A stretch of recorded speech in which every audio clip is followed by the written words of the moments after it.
Okay. Well, okay, we're going to start. Well, hello everyone and welcome to MIAU. Today we had the pleasure to be with Andreas Rocha. Andreas is an artist who has mastered digital painting focusing on environments. He studied architecture and has developed his career as a concept artist. His artwork is fantasy and sci-fi theme. If you want to know more about Andreas Rocha and the process that he uses in his paintings, you can visit him on Patreon. And well, Patreon maybe you don't know what it is, but well, we will explain later. Okay, so go on. Wait, here's your.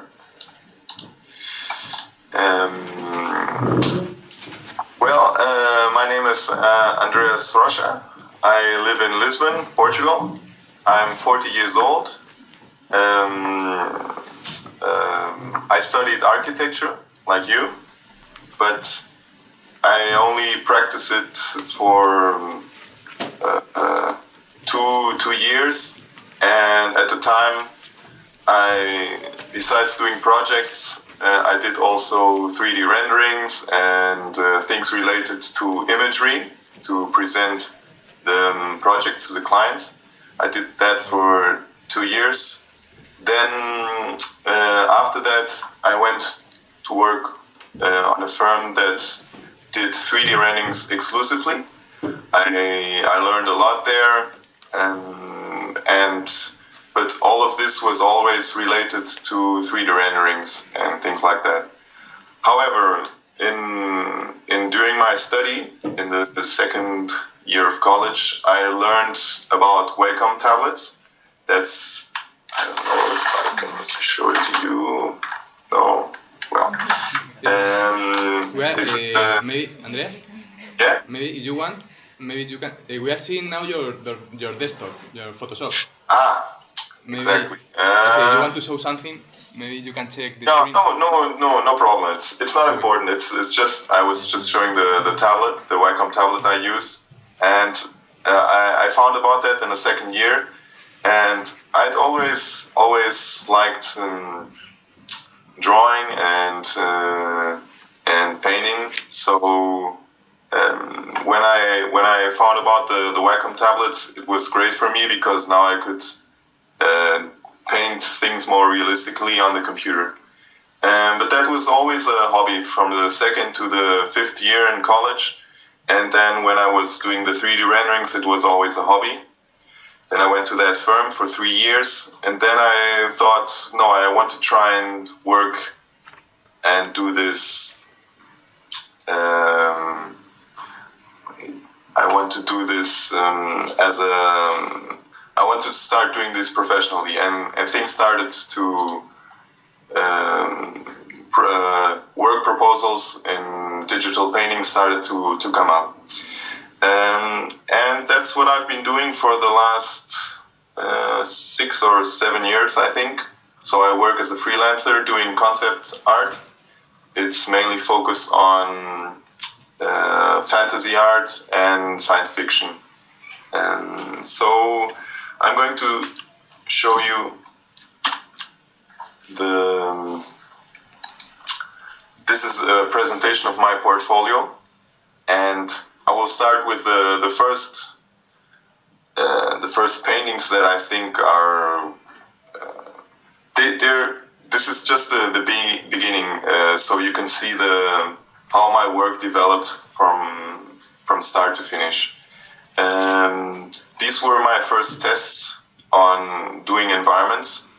These were done in 2003, so it was 14 years ago, and it was very experimental at the time, and there was also not much information on the internet about digital painting, and the people that worked digitally, they just shared their work, and we commented, but there was not a very big community, unlike today where there's a big CG art community, and it's great to share and to show each other's our work. This is just, I don't like this at all. It's but I wanted to show you how things evolved from 13 years ago to now. This was one of the them. first paintings. I like them. They are nice. No. This is the first painting. One of the first paintings that I liked to. I liked the outcome, and this was in 2004, and it was the first environment piece I had done, because before that I only did portraits and anatomy paintings and things like that, but it was nothing. I think most people that start to paint do start with that, but then I changed to environments slowly, gradually, and it was quite more interesting to me. This was in 2004. I don't know if you can see this here, this number, but this shows more or less the year that these paintings were done. I participated in an online CG challenge, and this was the first time that I spent a lot of time doing a painting. I think I spent about, 40 hours, so it's ridiculous. Nowadays I never spent that much time doing a painting. And things started to evolve. I started to introduce a story, and instead of being just a sketch, I started to invest more time in my paintings. And they are always, as you can see, they're always related to fantasy, because I love fantasy movies, and during the 80s, that's when I grew up as a child. Those were my favorite movies, like Back to the Future, Star Wars, Indiana Jones, and all of the things that I painted was always related to these subjects. Here I started, I don't know if you know, in Lisbon there's a famous tower. It's the Torre de Belém. It's a very famous landmark here in Lisbon, and it was built during the discovery of the sailors, and I took that as reference and created a painting from there. Some of my work is more painterly, where you can see a lot of the brush strokes. This, for example, was based on my trip. I don't know if I had been there or if it was a photo from Barcelona, and the Venetian blinds that are very common there in some of the buildings. Okay. Do you use? Some of you will see that the subjects change dramatically, because this is very painterly, but this is like photographic. But I did them all, so I try to nowadays I'm focused on a certain style, but at the time I try to tackle and try to experience a lot of different techniques, and this was one of my first attempts at matte painting.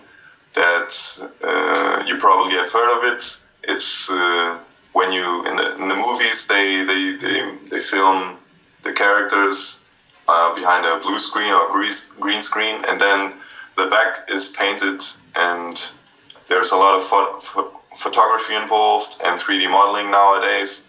But at the time, this was all done with photos. Another matte painting. There are parts of sky. This was a 3D model with some integration of photos here, and you can see it has a big resolution. There's a lot of detail in it, and I think this one took me 3 days to complete. Again, doing more painterly work. Another matte painting inspired by a coastal landscape here near Lisbon that is very it's great. It has some very wide vistas to the ocean, and I take some of the things that I see and apply them to my paintings and come up with different worlds and different ideas. Sorry, this is the image that we have used for the Facebook poster. But the other one. Yeah, exactly. That's the one you use as a promotion. And this is also something that I end up doing a lot of my paintings is the castle on top of a hill in a fantasy landscape, and everything very, very white. It's something I really like to portray. But I think before, well, in the projects that you made years ago, like the other one or the previous one, you used to make some elements in 3 dimensions, and now it's more like everything is in 2D, no? Or yeah, 2D. Yeah, this for example had no 3D behind it, but this one, I think it was more experimentation. I built this in 3D Studio Max, the model. I don't think it had any textures. The textures were then painted in. This is photo overlays, but the geometry helps to get the perspective right. But nowadays I think it's perhaps because I'm lazy, but I prefer to paint everything with a tablet, because using 3D models as a base can be a bit can constrict your painterly movement. So it's something that's with 3D it's a bit limiting, and the painting it's freer and it's more interesting. And this one, for example, this was one of the last perhaps examples that had a lot of 3D, because I built almost the whole model in 3D. But this has nothing to do with the model. There's a lot of painting here on top of this. But there's a lot of 3D modeling here. But if you saw the 3D model that was behind this, you wouldn't find it interesting. The 3D model in my case is just something that you use as a base and to help you out with the paint. Again, this I think took inspiration from scenes from Prague. Some science fiction that I also like to do once in a while. And here, nowadays I use Photoshop exclusively, but there's another piece of software, it's called Corel Painter. I think it's Corel, and it's supposed to mimic acrylics and oil and things like that, but it's something that you can do in Photoshop also. But at the time I was experimenting a lot in different kinds of software, different kinds of finishing. This is an example of concept artwork for a game.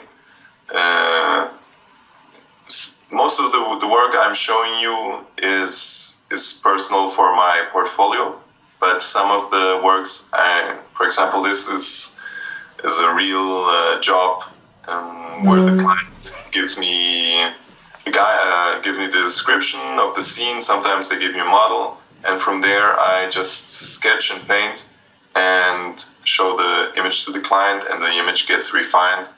Here you're only seeing the final stage.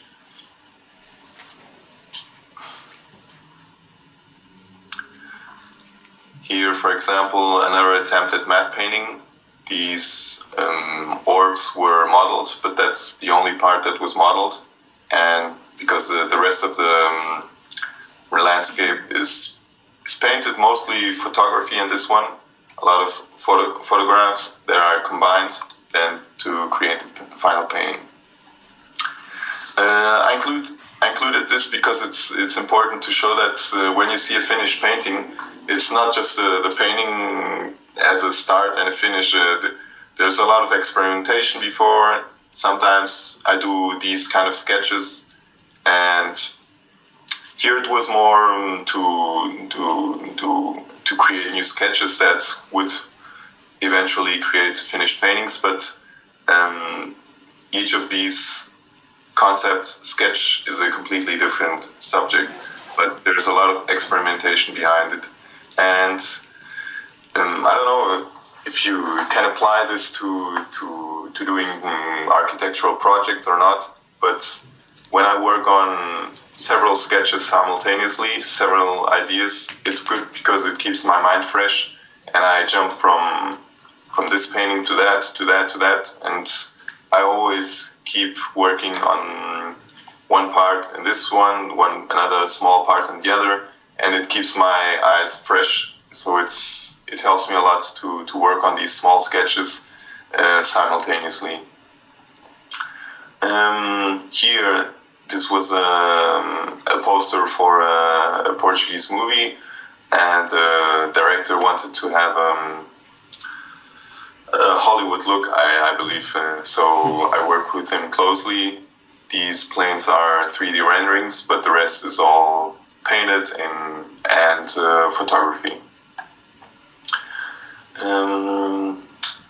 Here, although this was supposed to look like a matte painting, there's also no 3D modeling involved here, but there is a very strict perspective guidelines, and all these ropes were painted, but for example, this one, I took it of a photo from a ship, but there's always a lot of mix of different techniques: painting, photography, 3D modeling, and mix all of those techniques together. Another example of sketching, simultaneous sketching. This was closely inspired by Blade Runner, the movie. That I love it, and it has some great scenes and environments and moods. And as I was painting this, I had some screenshots of the movie beside me, so I used the moods to create these two sketches. This one was created. A lot of these paintings are also inspired by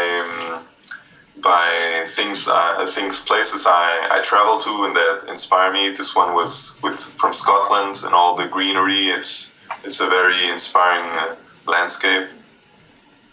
Again, some fantasy-themed environments. I think this was done for an online Facebook game that was very popular at the time.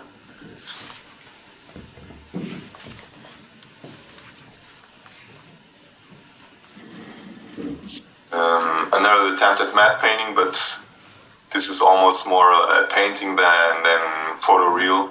You can see that there's a lot of, you can almost see the brush strokes, but this one, for example, is a lot more photoreal. There is no modeling involved, but in these cases I always have to use a guideline, perspective guidelines, so I don't mix up, so the perspective stays realistic.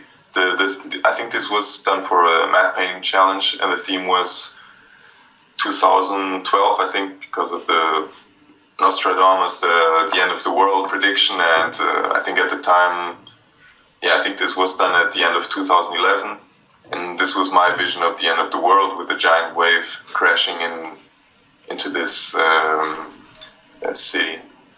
Do you use, when you paint, do you use photos, let's say for example, to use textures, or do you prefer to paint everything with mainly detail? No, this for example was,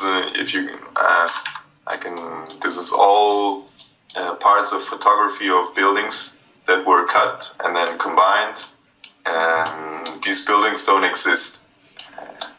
And these photos, for example, here there's a lot of photography involved, but most of the time I use a painting as a base, and I think I will show this in some of the examples where you can see that a strong sketch is very important to get the overall painting, to get something that's worthwhile looking. If you start throwing photos right from the beginning, sometimes it looks like a photo collage, and there's something that doesn't combine all the photos. So if you have a good underpainting, a good sketch, from there you can put the photos on top. Even the texture of that wave, the wave that you see, that one. I mean, you're right. If you see, I don't know how much detail you can see, but this is painted. Mm-hmm. But here it's photography. But there's a lot of painting and repainting until all the elements are combined together. And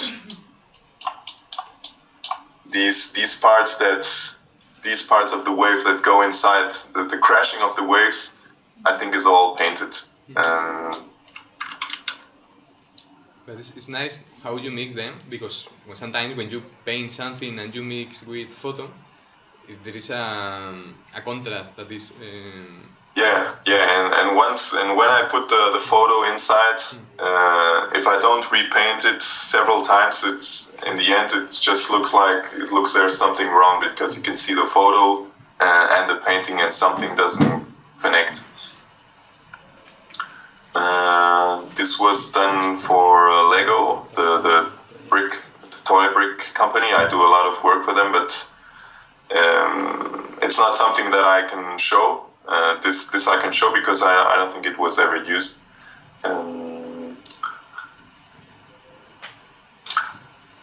Job for a book promotion. The client wanted to use this image as a banner for her webpage promoting the book. Another cover. This was done for a Spanish artist, Spanish.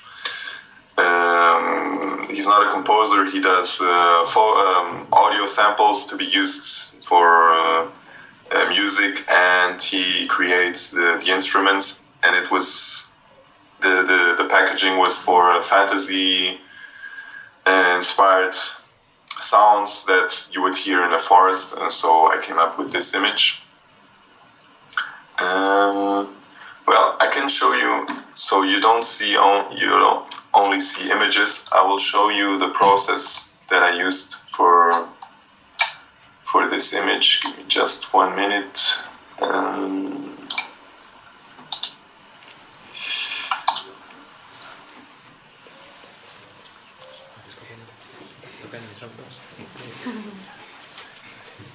Okay, so this was the initial sketch I sent to the client. There is some photography involved, and I painted only in black and white, because painting in black and white helps me to get all the values right, because the most important part usually are the values. And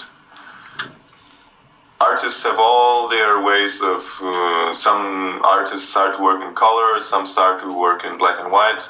For this, me, I also sometimes start to paint in black and white, sometimes directly in color, but working in black and white helps a lot to establish the values, the brights and the darks right from the beginning. And you can see from between these two stages, it's a refinement, and I think there is even a part of the photo I used. I don't know which photo I used, but there are parts. So the client sees the image, then says, oh yeah, you can change this and this, and then it evolves to that. This was the base I used to create the color and the painting. So this was the actual resolution for the sketch, which 500 by 500, which is quite small. From there I resized it to 3000 by 3000. This was for a CD cover, so it was a square format.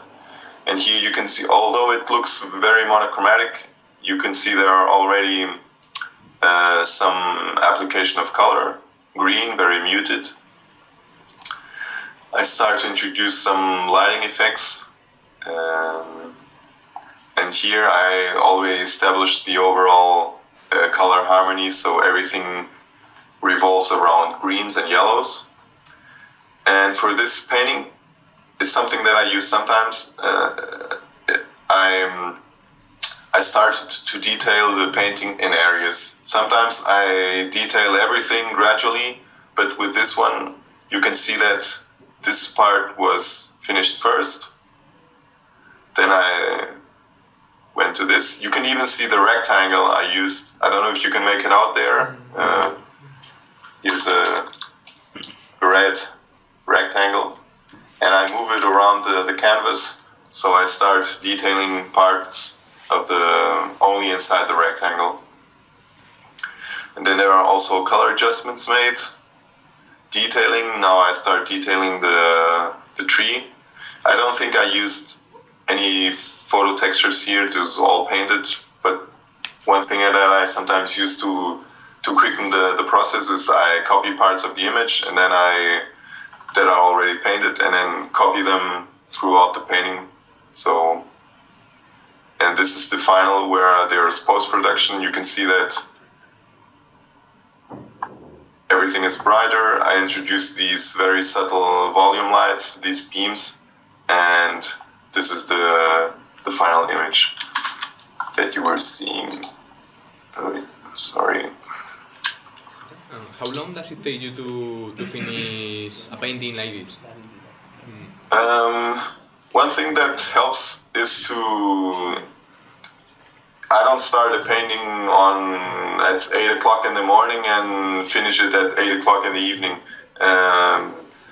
If you stay too focused on one painting, it doesn't help and you can't see the flaws. So I can tell you, this was done throughout 2 weeks perhaps. 1 hour here, 30 minutes there, 3 hours there. But totaling is, I don't know, probably 4 to 5 hours for this painting. But it's something that's done with a lot of intervals. Sorry, Andrea, but how do you control light? Because in that one seems like it's rendering. I mean, the light is lightening all the effects that you draw.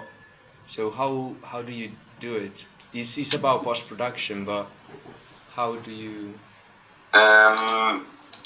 If you see it, here the contrast. It's very important to establish the contrast. So the human eye is attracted to contrast. If an image doesn't have contrast, the viewer loses interest. So right from the beginning, it's important to establish contrast. Here, I established that the light was behind the tree, so the tree was darker because it was in silhouette. It was backlit. And then there's something, you see that here and here, it's like painting in light. I use a very soft brush. Here I don't know if I used it, but a lot of the times, I don't know if I think you all use Photoshop, correct? You know how to use Photoshop? Mm-hmm. And one of the favorites, let me just show you, sorry. If I take this image, if I create a color dodge layer, this image is very dark. If I create a color dodge layer, I use this is a very soft airbrush, it's something like this. I use it large. The opacity is 30%, so it's quite low. And this is something that, I don't know what type of imagery you create, and you will see an example which I did with last year's student. But you can use this technique on your images to introduce warm sunlight. It doesn't need to be warm, but it's very... I just use a warm color here, very dark. And when I start painting, I'm going to put the... Sorry. Wait. I think he's still... Is it too dark? Yeah, probably.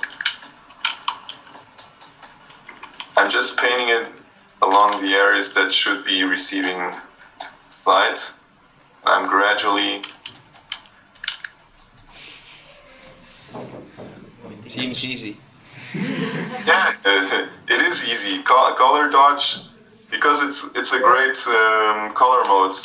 I'm painting here on top, and you notice that the black part is not receiving any light. So it's almost like you're painting in with light. I don't exactly know how the color dodge mode works, but now I'm going to start to refine it here. The parts that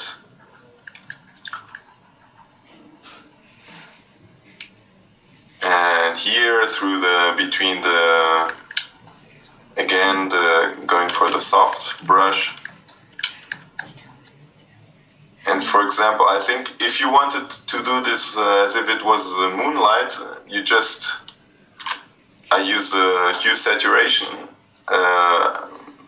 color adjustment, and I just change it to blue. Probably it's too strong like this.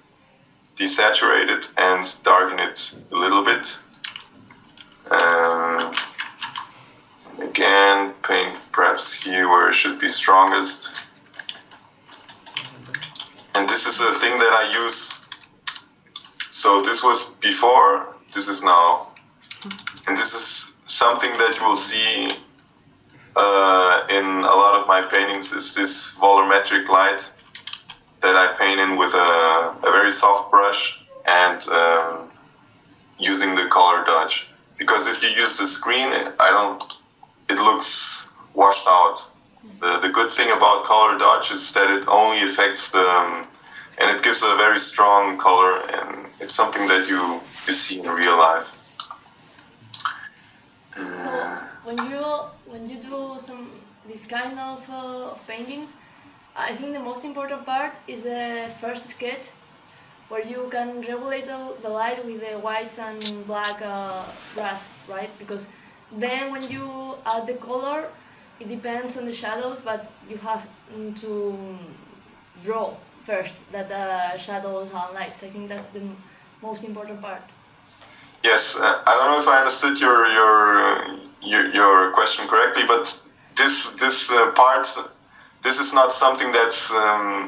I think this is done with experience. You can't paint like this when you start. You have a lot of experience from painting, so this black and white. That's why I was telling you that it's very important the value phase, because this is where the eye detects all the.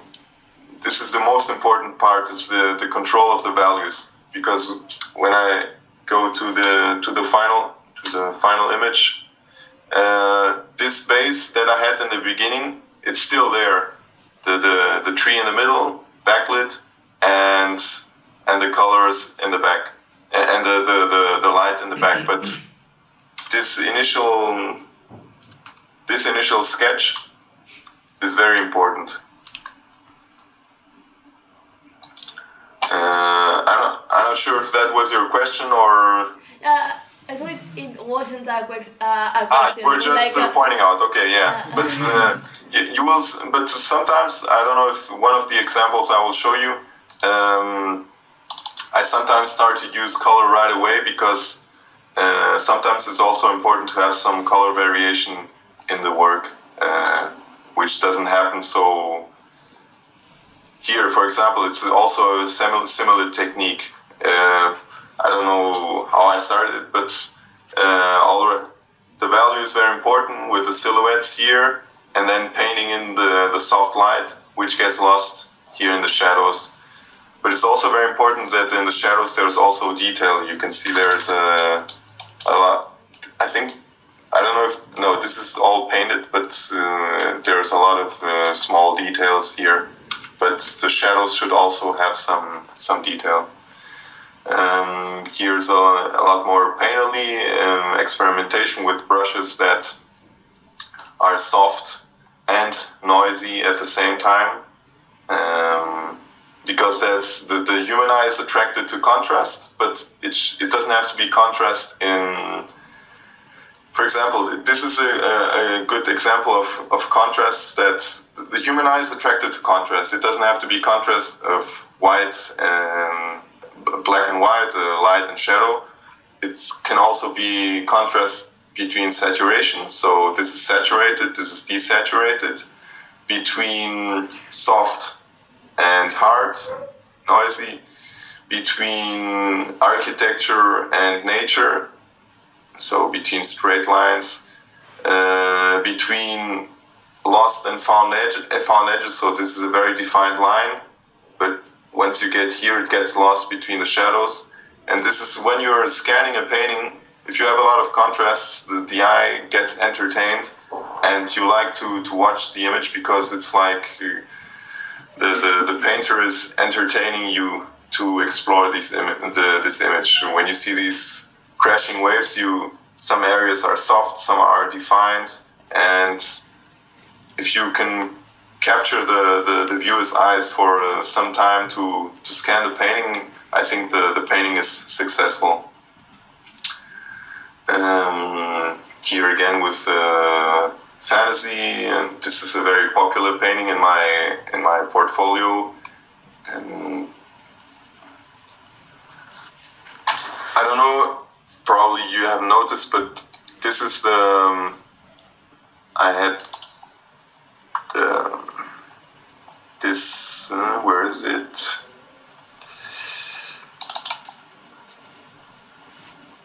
This small sketch here, I took it. This was done in 2009, and then that's something I do frequently. I picked the sketch, and then 2 years later, I just resized it and started to detail it. And this is more blues and greens, and this is more browns and yellows. But I just go ahead and start to detail it and create a new painting. Again, black and white sketches, all fantasy related. This was done for an online CG art course.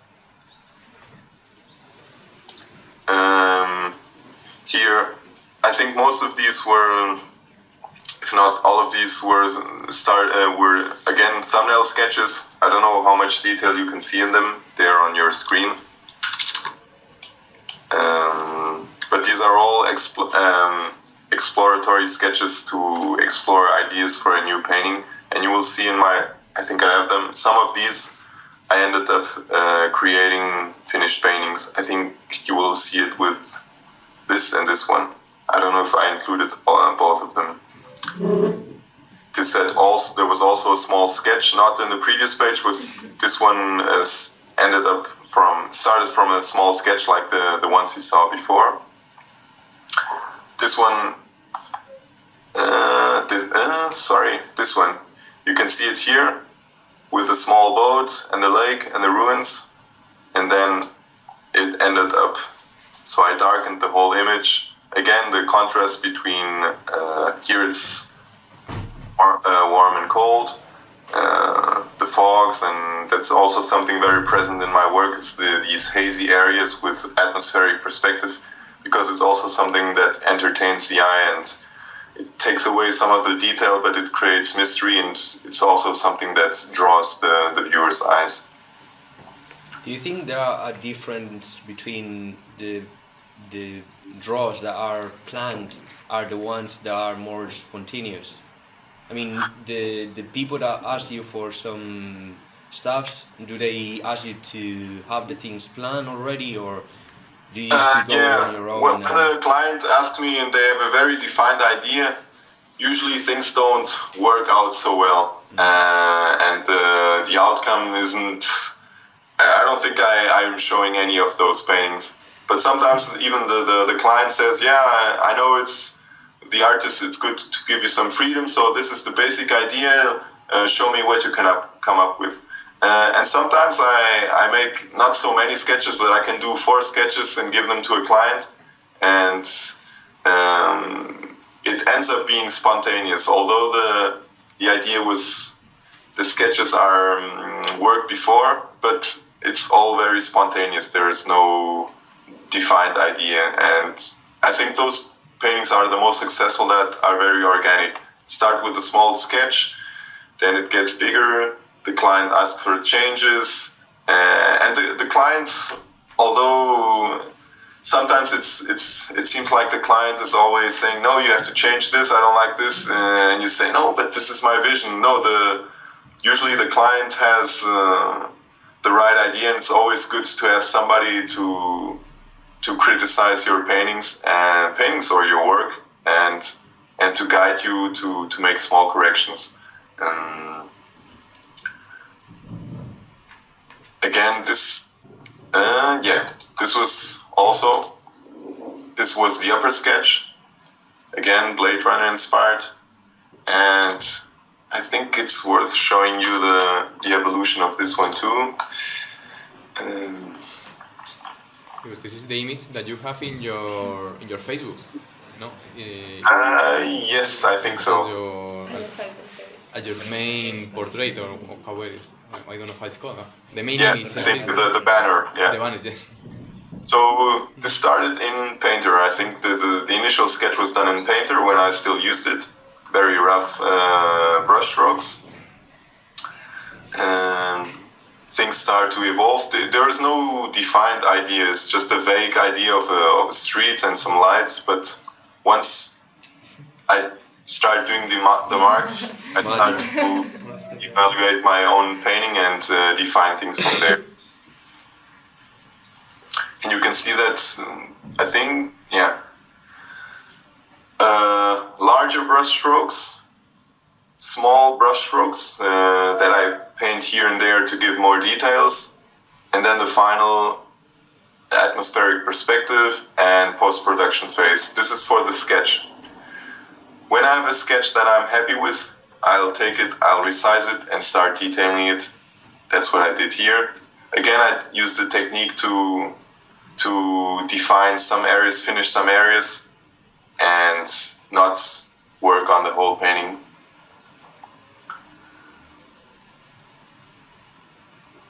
Sometimes I do this is to add canvas size below or above. That's something that's very easily done in the digital world. Working traditionally, I don't even know. I think it's possible, but it's not very straightforward. And working digitally, it's very easy to crop and make it bigger, make it smaller, make it more horizontal, more vertical. Some ideas are introduced. For example, this guy on the bike, but then it is removed. There's a lot of experimentation. And then the final stage, again, atmospheric perspective and painting on top and introducing some other details. Do you think would be how important are the brushes in when you paint? I mean, could you paint with the normal round brush of Photoshop, or do you make a lot of use with the? Yes. You can paint with a round brush. It has advantages, but through the years, I start to know what works for me and what doesn't. And here, in my Photoshop, I have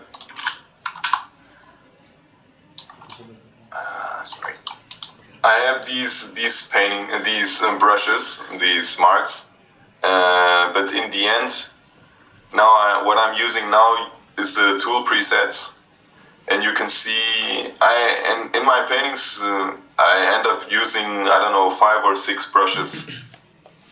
For example, this is a soft airbrush.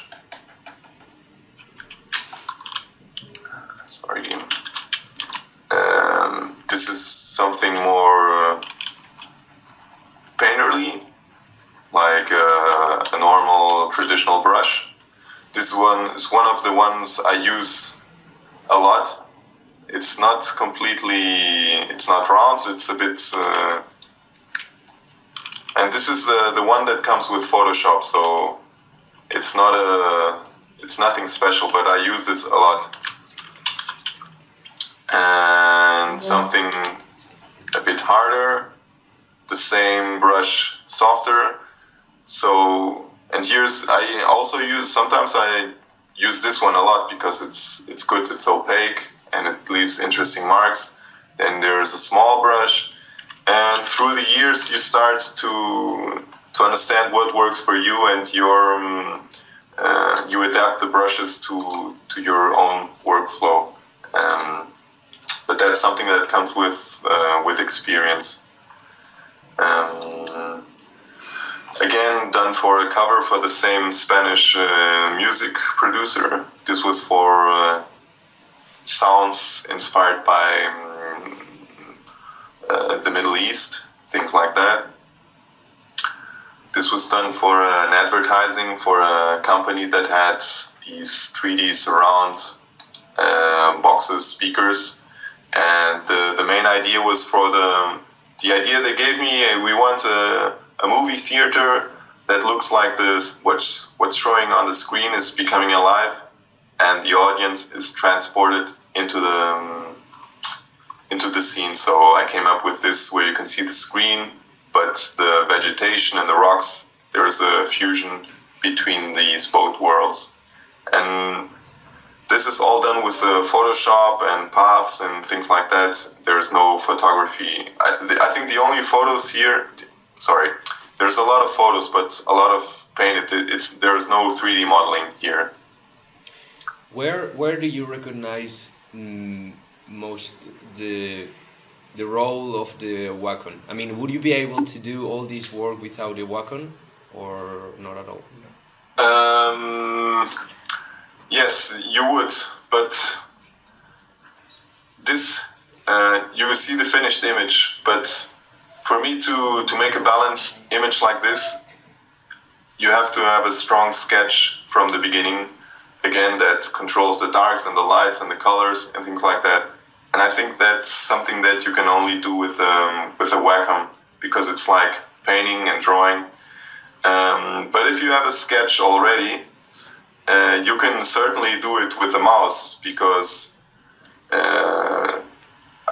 for example, this movement that I'm doing here, you can do it with paths and the pen tool, and a lot of the work that is related to 3D renderings, like cutting out people or introducing glows and things like that.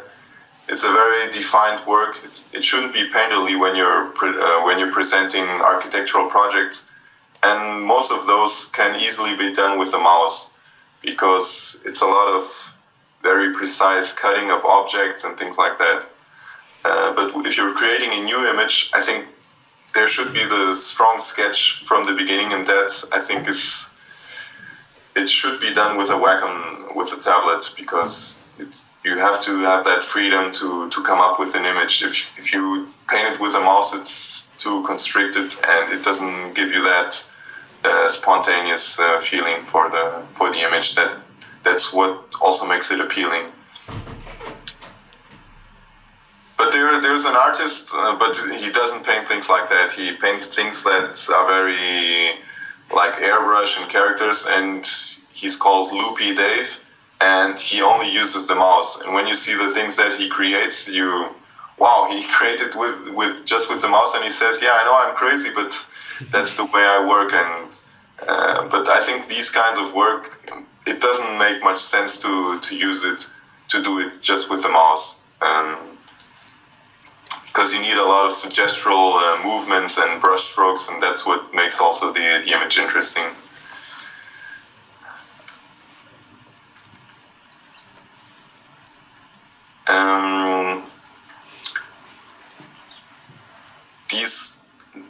These four, I wanted to speak. These were done for an animatic, for a video, for a presentation of a racing game.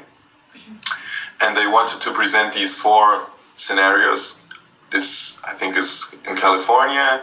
This is in, I don't know, I think it's Chicago. This was a race, I think, in Miami. And this is Yas Marina. I think it's in the Middle East. I'm no racing fan, so I don't know it. But they gave me color scripts. They gave me the color harmonies. They gave me a base render, and I can show you for this one also the process, so you can have an idea of the layering.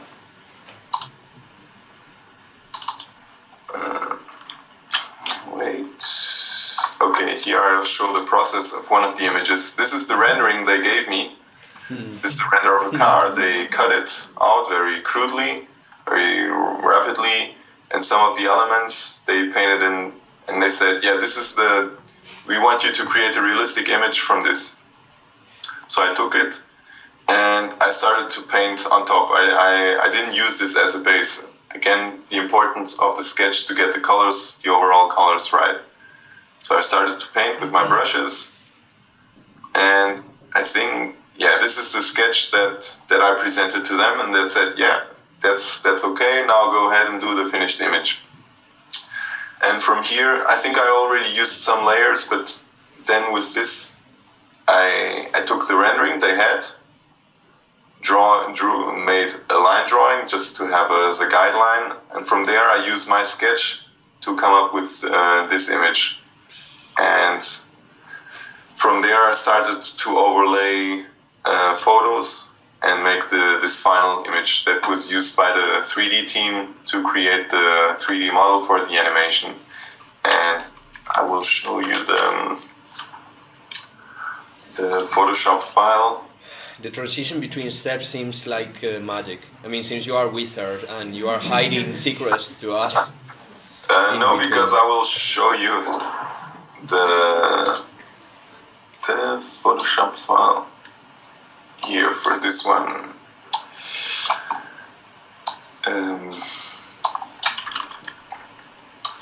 Okay.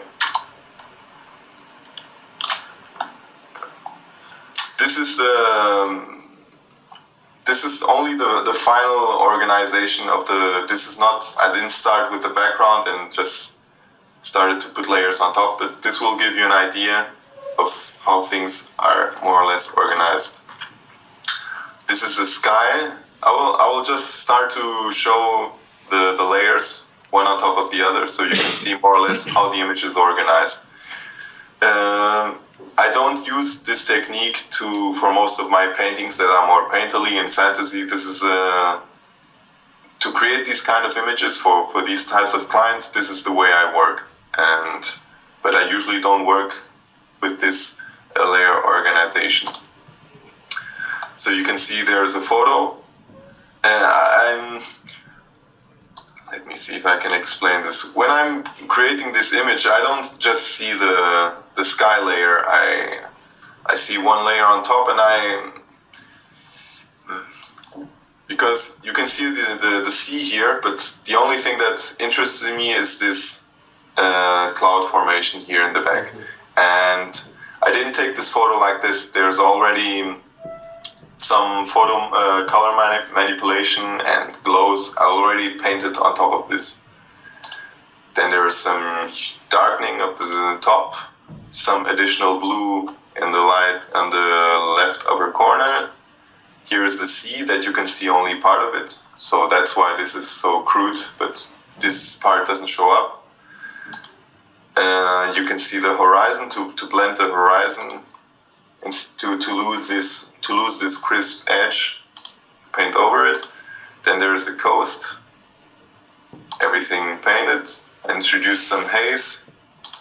Then the road, this is a photo that I combined. The lower corner is darkened. Cables from the, I will put up the posts, the cables, and the birds. The shadow from the lighting post of the electricity post. The shadow from the car and the car. This is something that I can move around.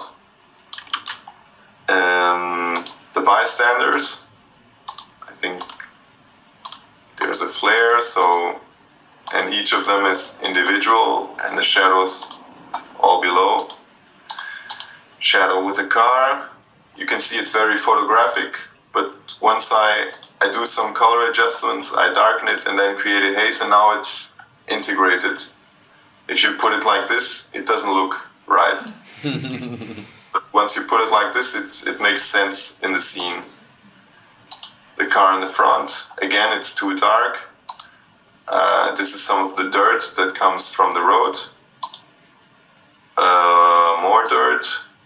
And working in this kind of layer organization is also important to show the client. So he says, no, I want less dirt, I want more dirt. This is something that gives me a lot of flexibility. A lens flare there in the corner that you can hardly see. And then very important, the post-production in the end. That makes the whole adjustment. This is composed of several. The color balance, it's very slight, it's very soft, that color adjustment. Photo filter to make everything a bit warmer. Just by themselves, it looks like I'm not changing anything, but if I turn them all off, yeah, I don't know how much quality you have there, but you can see everything shifts towards magenta. Yeah. Then a glow, yeah, the final glows on the metallic parts to integrate the. And yeah, this was the initial sketch that was approved by the client, and this is the final image. And yeah. how many is the average size of your Photoshop files?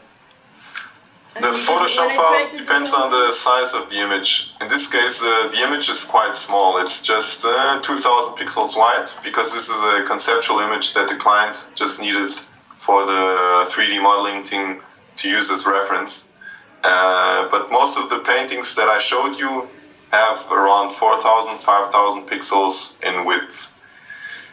The Photoshop file size, here, the memory, it depends on the amount of layers. But for example, the works I do for Lego have a lot of layers, and sometimes they 1 gigabyte, they come to 2 gigabytes in memory. So I put a lot of memory. But if you want to create something like this, you don't need a lot of memory, and even if you have a lot of layers. So, and for painting, sometimes it's important to that there is no lag. If you have too many layers and the images to size, you cannot work. And for this kind of painterly work, it's important that you have a lot of speed while you're painting. For this kind of paintings, do you work in 8 bits? 8 bits. Yes. Yes. You don't need to work on 16 or 13. No, I never worked, and I don't think anybody who works who does this kind of painting works. I think this is more work for the cinemas and 3D renderings, where they do a lot of post-production, and they need a lot of the details from the shadow to show up.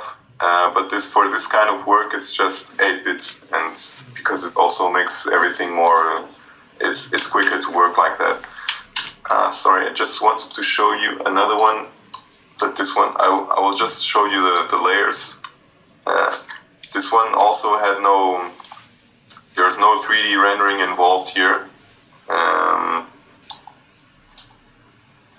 There is this 3D renderer that they sent me as a base, but I painted everything on top. The city photos.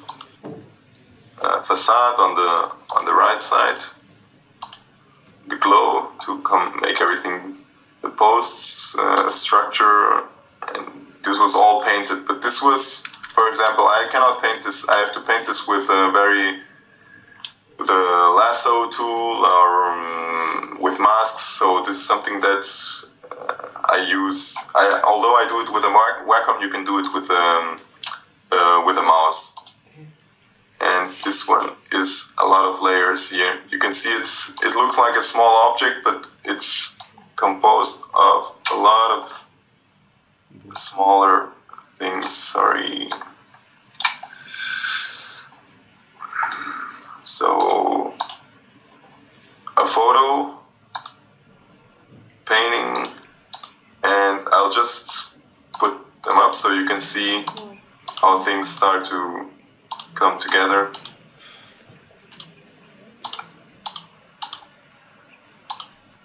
Some photo textures are overlaid. Shadows are painted in. And in the end, some more structural elements. And then the street below, also composed of, this is just the road, shadows, the lighting, the shadow effects of the structure, the shadows from the structure above. And then at atmosphere, always very important. The cars,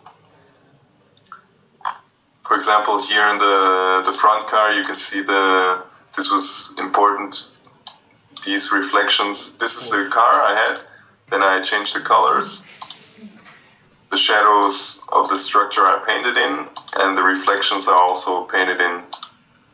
This is not something scientific, it's just I think I have more or less an idea of what these structures, of what these reflections would look like, and then I just paint them in and distort them so it makes more or less sense. And in the end, the post-production layer to make everything a bit more blue, these glows from above, and the volume light, and then the final color adjustments.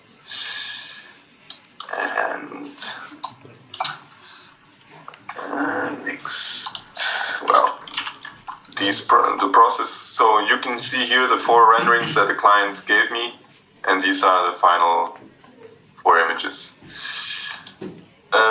This is for Magic, the Gathering. This was my first assignment for them. It's a company it's a game very world famous. And these illustrations are quite small in the cards, but they require some resolution from the artists that do work for them. And I think I did these 4 simultaneously. 4 or 5, yeah. And this is a funny story for this painting. It was done in 2012. And when my twins were born, everything was upside down, and I had no time for anything. And me and my wife, we had to wake up at midnight, 1 o'clock, 2 o'clock, 3 o'clock, 4 o'clock. So there is no life is different when the kids are so young. And so I did this painting was painted at 2 o'clock in the morning, at 4 o'clock in the morning, at 3 o'clock, and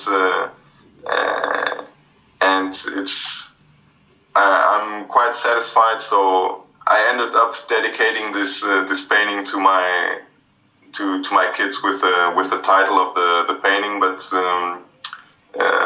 now I have already more time to paint, and things are already back to normal, but at the time it was a bit difficult to find time to paint.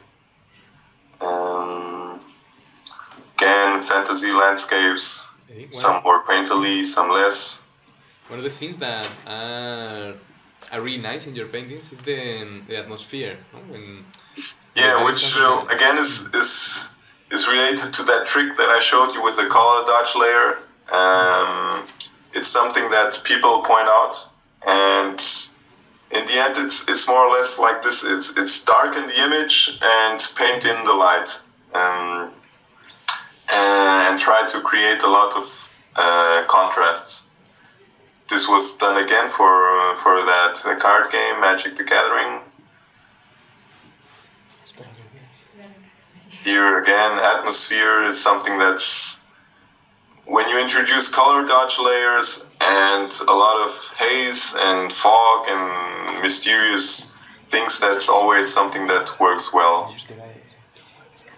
Here also atmospheric lighting effects of the light showing through the architectural structure. Here's an exercise that was very good for me. You think it's the same, but these on the left are these are cinema. They are screenshots from a movie. It's Willow. It's a fantasy movie from the 80s. And on the right, I tried to copy the painting. It's important because these shots from these movies, when you see a movie, you think, yeah, they just put the camera and they started to shoot. But no, there's a lot of composition involved, and each shot is very meticulously done. So you think everything is random, but no, everything has been thought about. so it's a very good base to study from. And also the colors, so it's a great exercise for me to try to copy these. From here it looks the same, but when you're closer, you understand that on the right is painted, on the left it's the photo. And sometimes I do these because it's a great exercise. Here, black and white studies is more like a storyboard. Here the same kind of studies, but with color.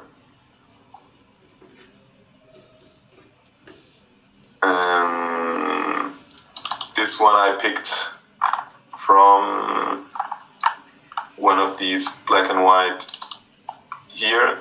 This one on top, I just took it and resized it and started to paint in detail and add color. But when you resize one of your favorite paintings, well, I guess that the resolution is very low. When you resize, you have to, I don't know how to say it, you have to add not only the face, but to clean the edges and everything, I guess. No? If you take it like this, it's very rough. Here you can see the pixels. If you resize it in Photoshop, it's a bit soft, the edges, but that's no problem. It's just a matter of painting and zooming in and painting with smaller and smaller brushes, and it's something very gradual. To get from here to here, it's, I don't know, probably 3-4 hours spread throughout 2 or 3 days, so it's not something that goes from, it's not immediate, so it takes some time to get to that stage. So when you're painting, you are probably doing like 3 paintings at the same time, or 4 paintings? No, for example, now for Patreon, where I release 2, sometimes 3 paintings a month, it's good to work on two simultaneously. And sometimes for a client, now I recently did 7 or 8 paintings. The deadline was quite short, so I worked on the 8 paintings for 4 weeks, but I always sent updates of all the paintings, and it helps a lot to work on several paintings at the same time, because you always have a fresh look on the paintings and you see what's wrong with them. But sometimes I only work with one, but I always do a lot of intervals. Again, for Magic the Gathering.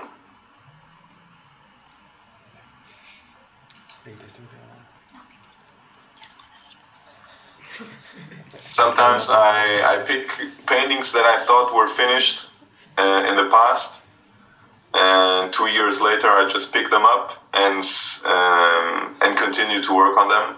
That's something I did for this. The other version was 2 years old, so I thought, no, this can use some more work, and let's go ahead from there. This is something also that I love to paint, is trees and these giant forests, and there was a period where, I don't know, 2 or 3 months, that was almost the only thing I was painting. Again, forests here. That's something that I don't have, I probably should do more often, is to have a backstory. But this one is called Dangerous Roads. So it's a story of this maiden who is on a horse. But if on close inspection, you can see that these 2 riders are following her, and they are framed here between these trees, but they are in shadow. So you see something, you can even see her clothes are blowing, so she must be in a haste. She probably realized that she's being followed, but that's something also that works in the paintings. If you give the viewer some hints to a story, and the viewer completes the rest of the image, it's always very entertaining for the person who's looking at your painting, if you get that person involved. When you paint, do you use many references? I mean, when you start to think about a project? I have an example here. There's a great software, it's called PureRef, and here you can see this is something that I have open on my second monitor. I have here references from other artists, thumbnail sketches that I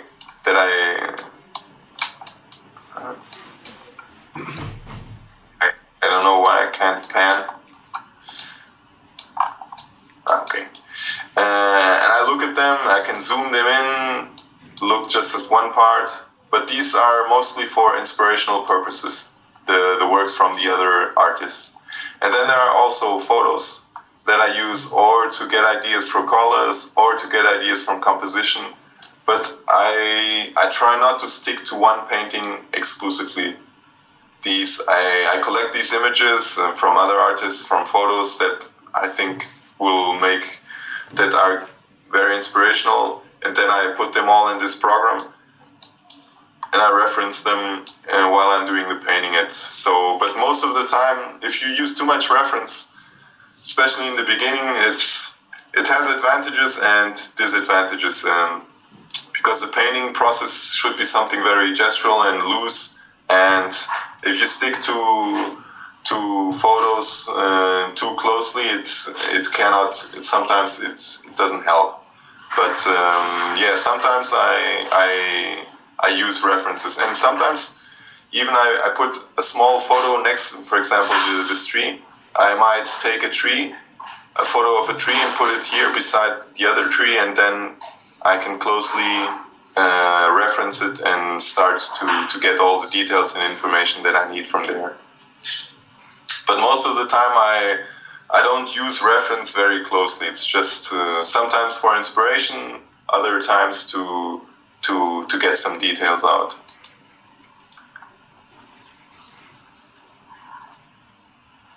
Here, these three paintings are I did this first.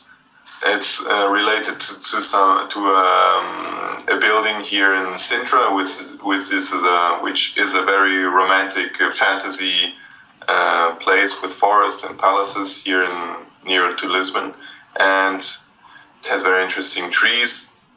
I wasn't very satisfied, so I tried to do this one. Let me just close the door.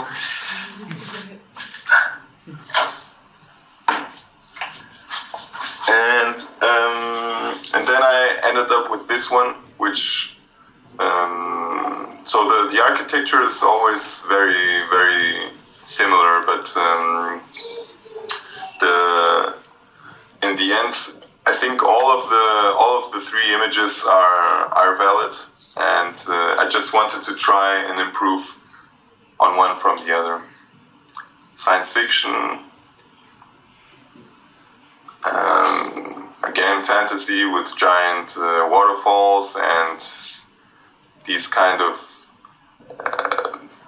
I don't know, tribe who live among these trees that are built on this waterfall. Again, for Magic the Gathering. Okay, when you make a project for Magic the Gathering, do they tell you, for example, like the video game, that they give you an idea, or it's like you can make whatever you want? No, the Magic the Gathering, basically the only work I did was for the environments. There is a type of card that's called the land card.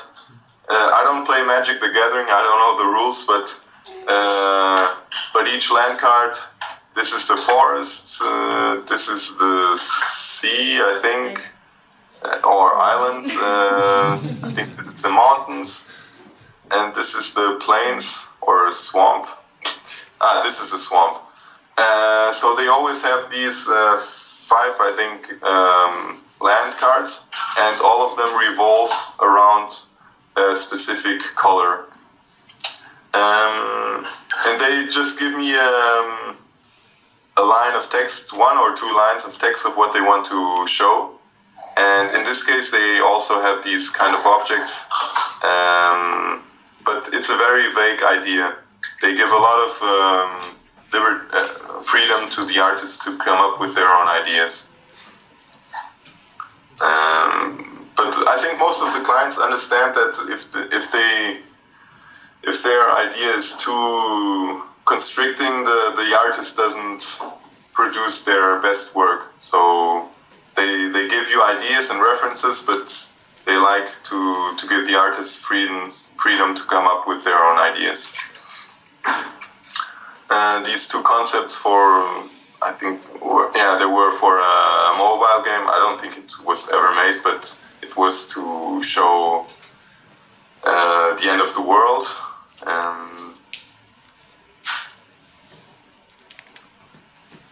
And fantasy on treehouse. I did some paintings inspired by there's a very famous Chinese river that I don't remember the name now, but it has these giant rock formations along the river, and it looks great. And these kind of photos are very inspirational, and I come up with all these ideas of creating these new fantasy landscapes and worlds. This was my first work for Patreon. Patreon is basically I create the works for my portfolio, and but I put them up on Patreon. I do always there's a theme each month. This one was these. I think there's one. No, sorry. This painting and this painting were the inspiration was Machu Picchu and the structure. Oh, sorry.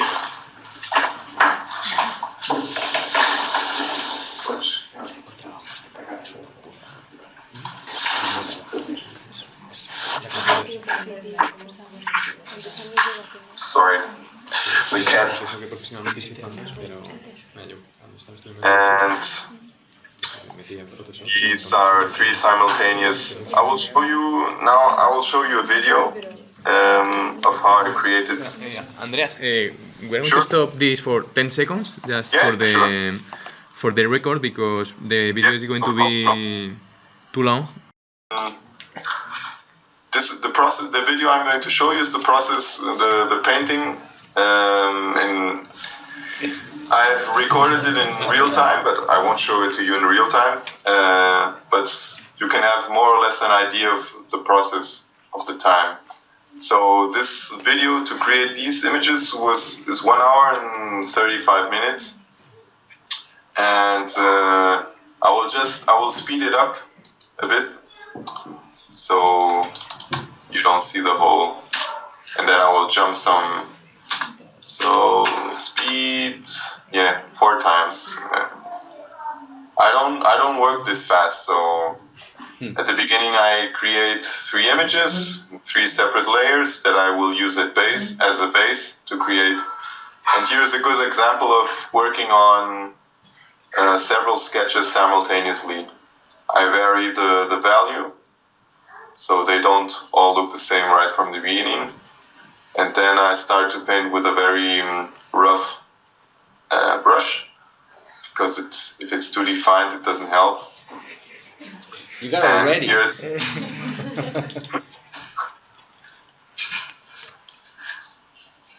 And so here you can see working in black and white. I try to find a balance of darks and lights, but nothing very. I just have an idea of a forest for one, cliffs for another, but while I paint, slowly the image evolves. So I'm going to skip now a bit forward, some parts.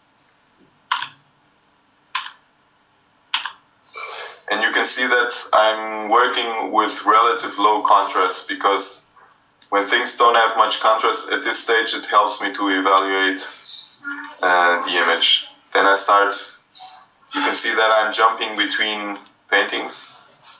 I start to introduce things a bit further away. Here a path starts to evolve. I'm going to make bigger jumps now.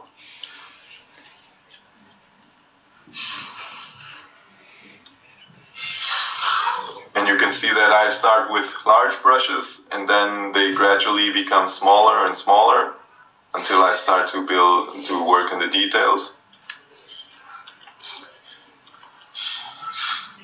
Okay, wait, here. Now this is more or less the values and the details are defined, and now I start to apply more contrast.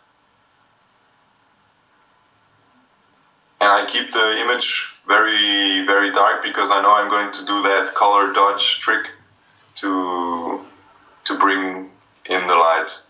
First I give an overall color. Here you can see I create a layer in overlay mode, and I'm going to apply 3 different colors to the 3 sketches. One in browns, one in greens, and one in blues, I think. Yeah. Low contrast, and then here you can see the magic starting to happen. This layer in color dodge mode, and then I paint in with a brush, and here I start to paint in the sunset. I'm going to skip forward.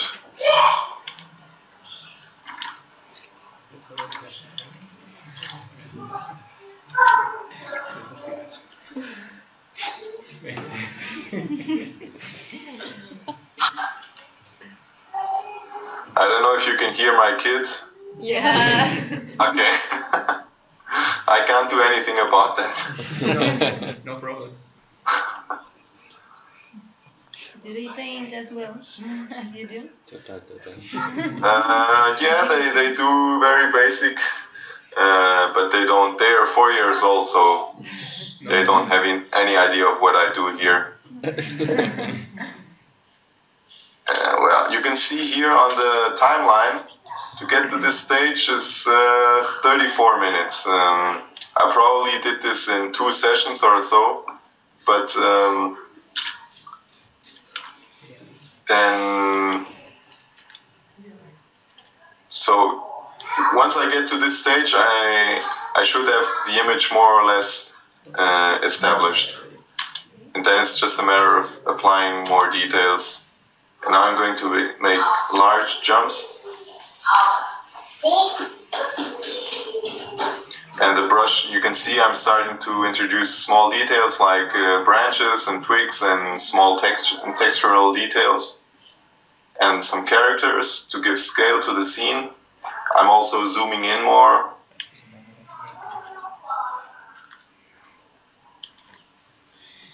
It's impressive to see how you pass from brushes, like really raw stuff, till something already cooked. I mean... Yeah, but it's also important to not work the whole image. I'm just giving details here, for example, to this rider, but some other areas are very rough, and I leave them like that. But this is also a sketch. Some of the clients want the image more finished, and then I have to give detail to everything. But it's important not to over detail the image, otherwise it gets boring and there's no interest. Again, that idea that I talked to you before of leaving contrast between detail also. Some areas are detailed, some are rough, and so the eye keeps jumping from one part of the image to the other. And, well, okay, here, these are the final stages. So this is after 1.5 hours, and then, yeah, the painting is done.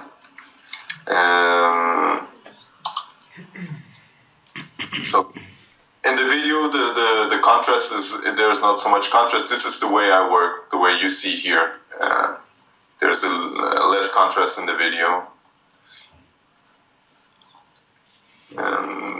This started as a sketch I did with on iPad Pro, and then I took the sketch. It was a pencil sketch, and then I took it into Photoshop, and then I finished it there.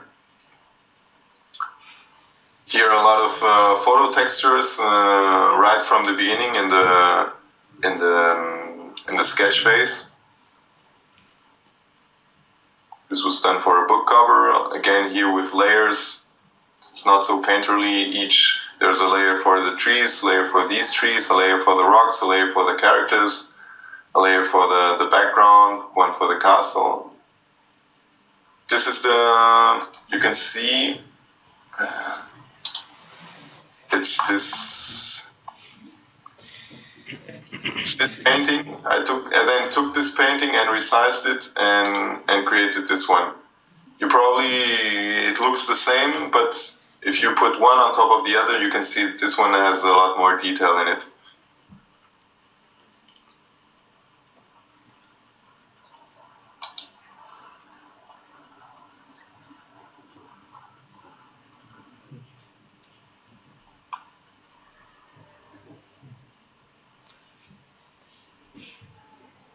This was done for a challenge, a competition online, Star Wars related.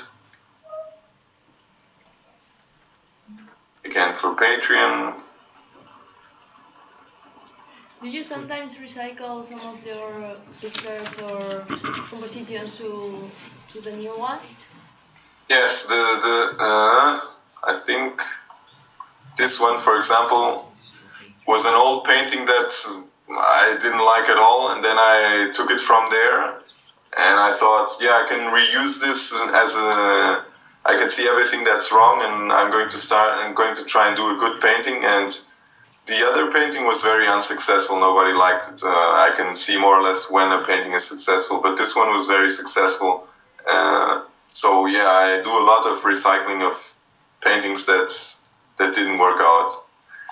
Here I included this one and the next one. This was the sketch, more or less, and then I took this one and did a detailed version. But most of the people, and I think myself included, prefer this rough version. But sometimes the client needs a more finished version. That's this one. There are some overlays of photos. This one also had photos, but here the image is cleaner, and sometimes I have to work the image to this stage. Sometimes it's even better not to show the client this version and just show them the finished one, because they will say, yeah, but the sketch looked much better and now it doesn't look so interesting. And it's difficult because the sketch always has that appeal of not being finished, and the viewer completes the details in his mind. Inspired by the Great Wall of China. That was also one of the themes for my Patreon.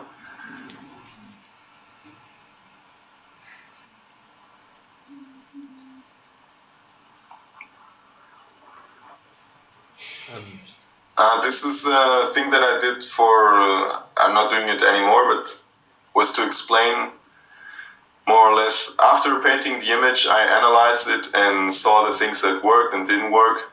And are you interested in this part or no?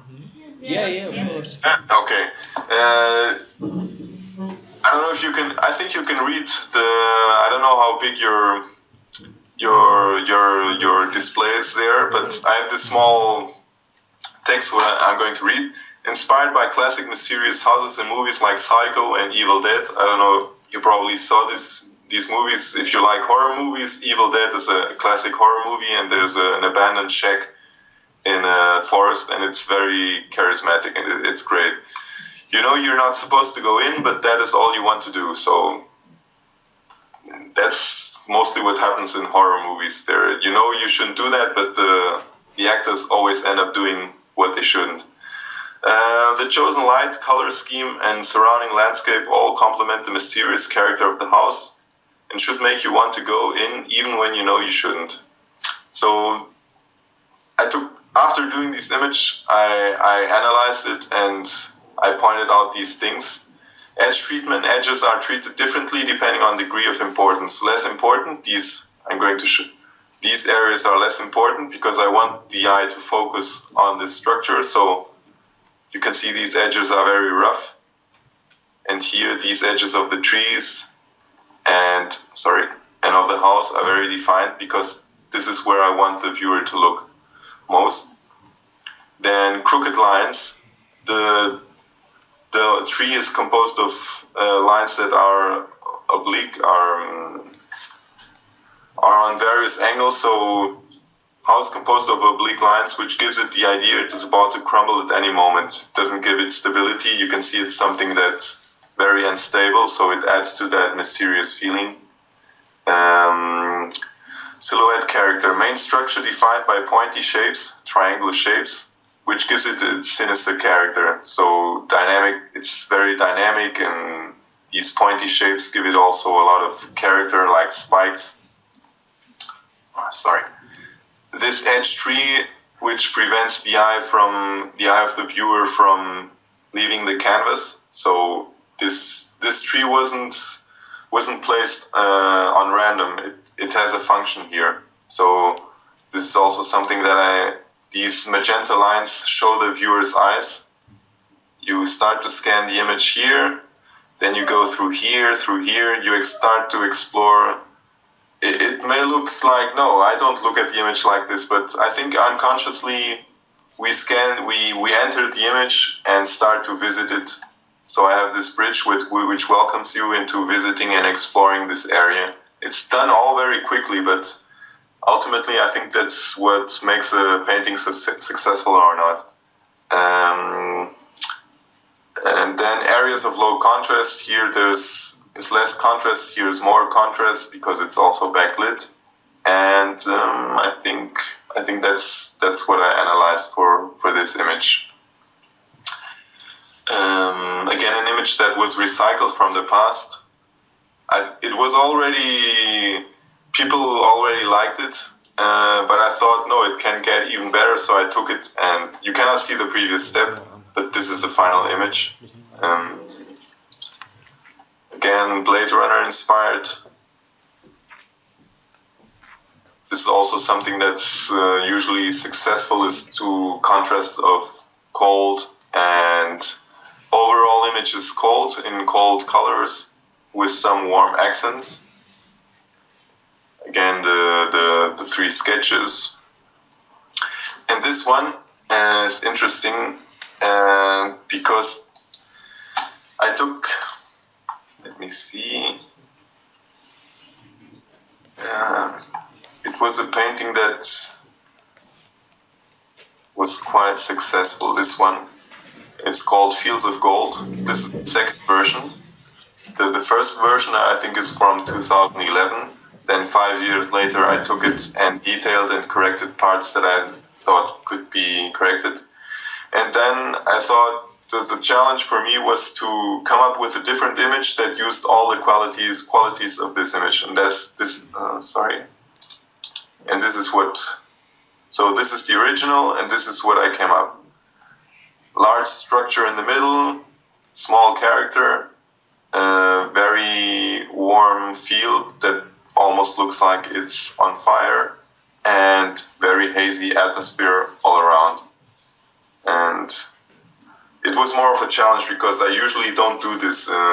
It's like copying my own painting, and I try to keep the paintings new and don't do the same again. Sorry, going back to the here. Again, analyze it.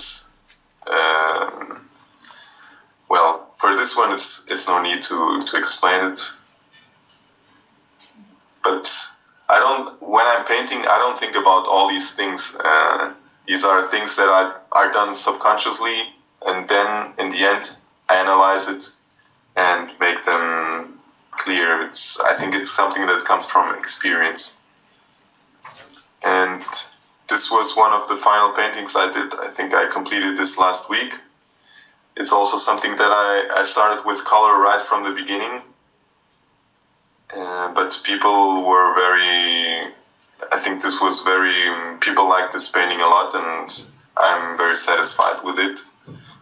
Both of these paintings were done for Patreon, and the subject was Lake Bled, which is a lake in Slovenia. And it's a very nice area, and has a small island in the middle with a small church on this island, and it looks great. I'm going to show you the reference this was the reference. I took this image from the internet, so you can see the island with the church in the middle, and it's great. And you can swim here. I was there twice, and it's really great.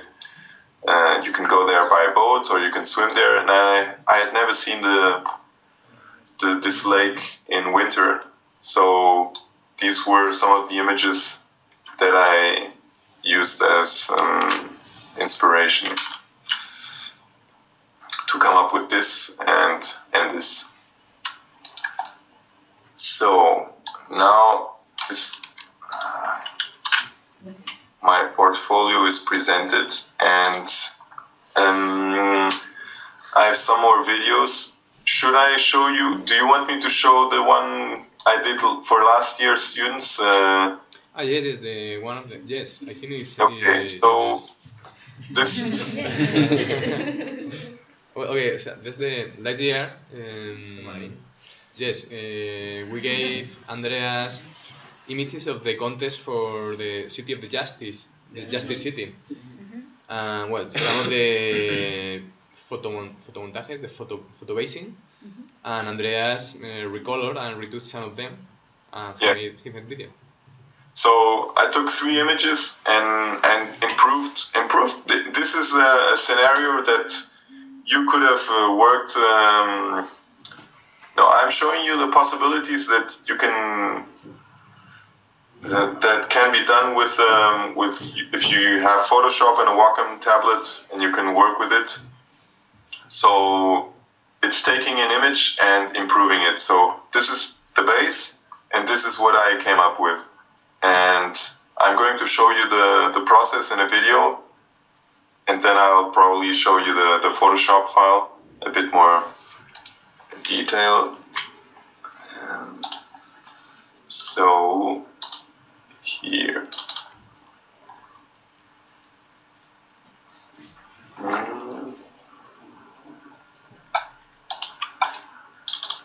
Okay. So these were the 3 images.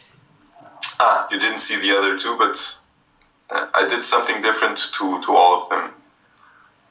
I think this one was the most successful, but the other 2 I also wanted to show that it was possible to what you could do. So here I'm going to speed it up, extending the canvas to have a more panoramic format. You can just stretch the image. Then I paint. This is a photo I took of a sunset at my house. Here I'm using the pen tool. I'm going to pause it. You can accompany all of this, correct? You can see it? Yeah. Okay. I'm taking the pen tool, cutting out, so I can place the sky behind it. You can see here I'm having, this is the sky layer, and this is the layer with the project, with the building. I'm resizing it, and then I'm also resizing the sky.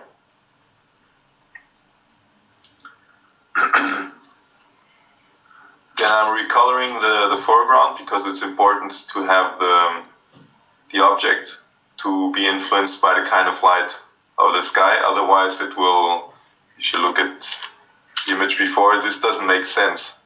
You can see this is one thing and this is the other.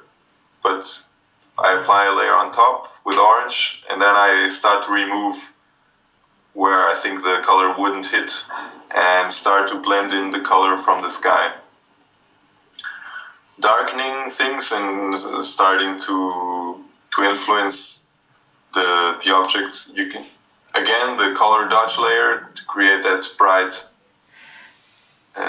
as if the sun would be here on this side. And then I'm painting on top already. I don't care much now for the lace, I'm just painting on top. Painting in a path. Using Lasso Tool. Now jumping forward. Then here I'm cutting out, I took a photo of a plane with that trail, and I want to place that plane here, but first I have to cut it out using some techniques that it's not worth telling you about them now, but I will take this plane and I put it here.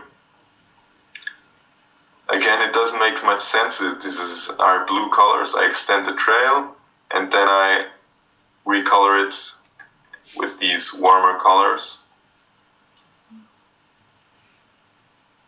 And then I took this photo of an evening shot of that has a lot of lights.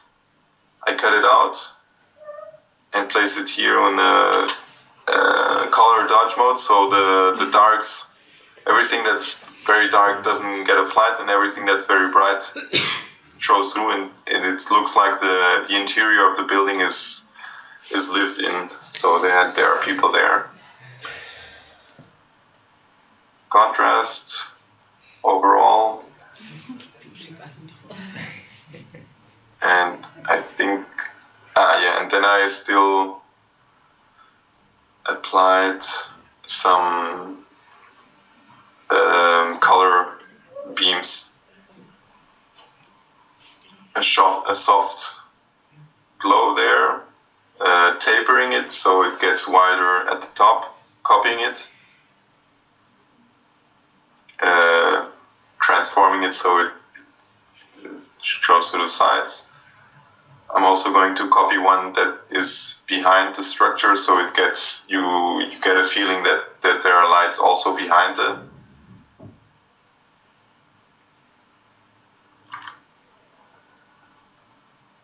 Adjust the plane again. And I think I still soften the plane again. Yeah, and I apply a blur, and that's it for this image. And sorry. So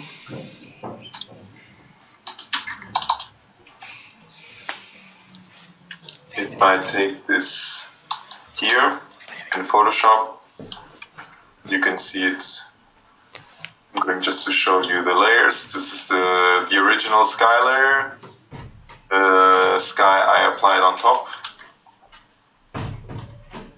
The project. Recoloring with an overlay layer. Photo filter to make it blue on this side. I'm not applying the filter to the whole. Here in the middle, I'm not applying it, so I want to leave this warmer area. A glow here, some painting on top, the plane, additional contrast, the lights inside the building, and in the end, the searchlights. And then for the other two, I thought this was a bit sad looking, and I know architects like to show desaturated projects, and I think mostly it works. I think probably I overdid it here, but I just wanted to show the possibilities of changing this into a more daylight scenario. Again, cutting out the project, applying a blue sky behind, and cutting out some green trees and a green lawn.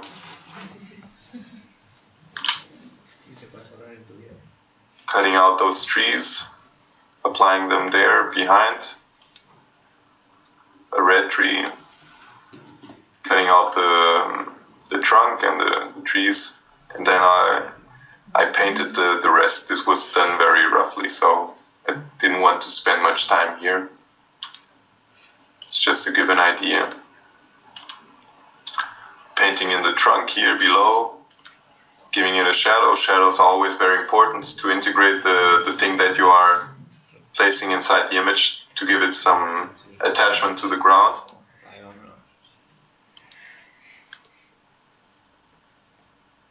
some fallen leaves on the ground.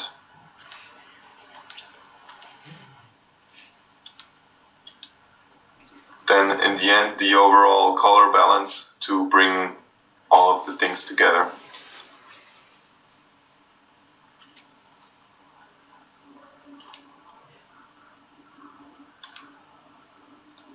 So here you can see what the before and the after.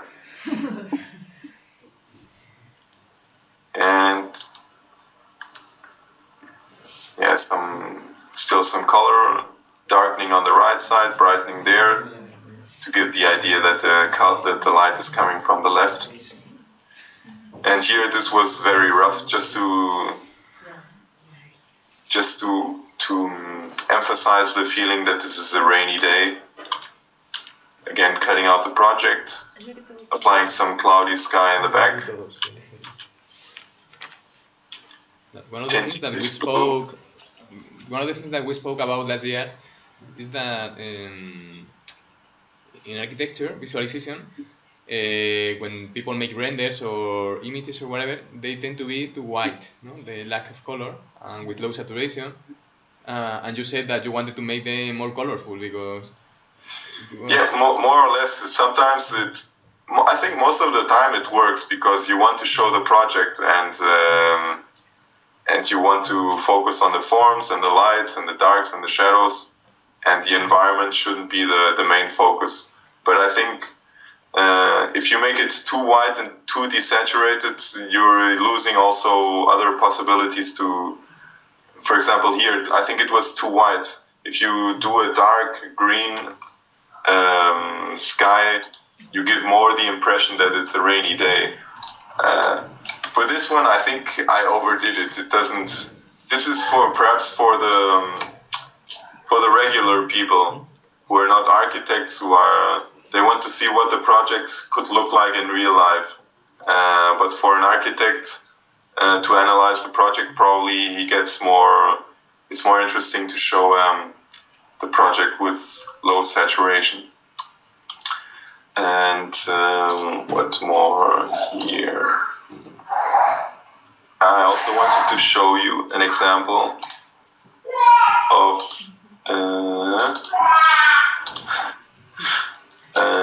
here how I create. This could be a process. Of course, you need the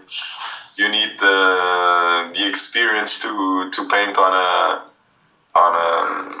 a tablet and using digital tools. But this could be something of this could be a page of your sketchbook when you're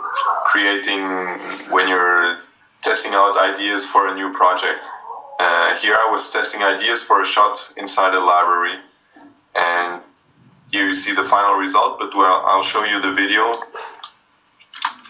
So these are all small sketches that explore camera, and some of these two I also explore some color, but mainly it's composition, camera angle, and values and light.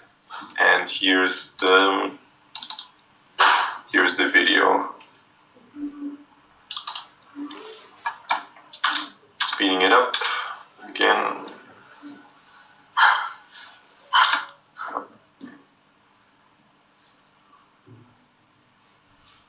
Using the Lasso Tool to get some defined edges from the start. Sorry, this is I'm not a magician. The computer crashed, so I didn't record this step, but you will see it in the next in the other sketches. Sometimes I play gradients. Here I knew I wanted to have a tall window in the back.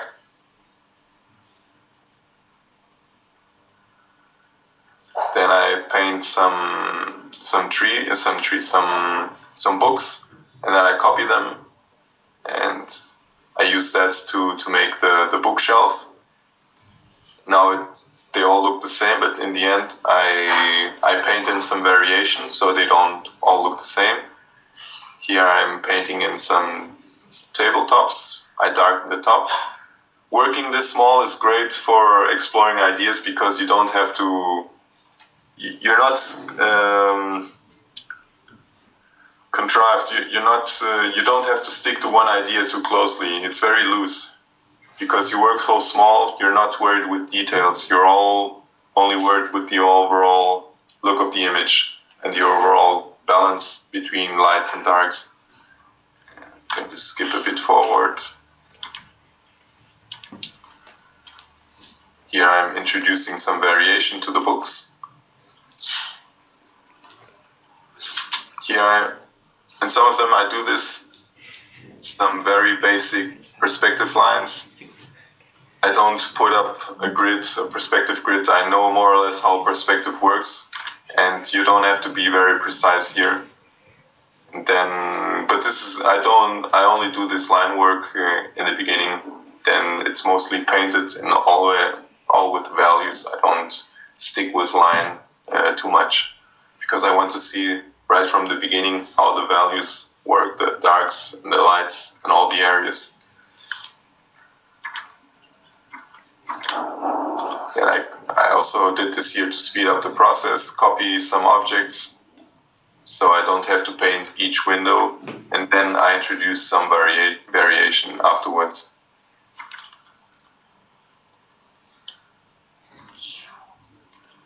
Ceiling, the light coming in through the windows, volume light,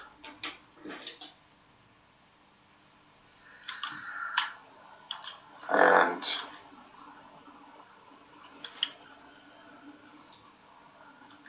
again, Lasso Tool, I have some idea of the perspective. Volume light, these lighting effects are always they always work very well. I apply them with an airbrush and paint in softly. The bookshelf. In these drawings, you were improvising, or it was you had a previous idea of what do you want to? Sorry, I didn't understand that question. When you do this kind of drawings, did you have previous idea, or you were no? Just the only idea I had with this one was an interior shot of a library, but I had on the second screen some photos of that I took from the internet of libraries that looked old and would fit a fantasy setting. But sometimes I have an idea that it's a corridor, sometimes I have an idea where a window could be, but most of the time the idea only evolves from what I'm seeing on the screen. So here I'm doing a corridor. I think I want to do some books here. Here I knew I wanted to do a top-down view, something you're looking down the shelf, although in the end you can't really understand what's happening here, but this is supposed to be a window, and these are walls, and these are the books on the shelves. But I don't think I have the ability to envision, to have the idea of the painting inside my head.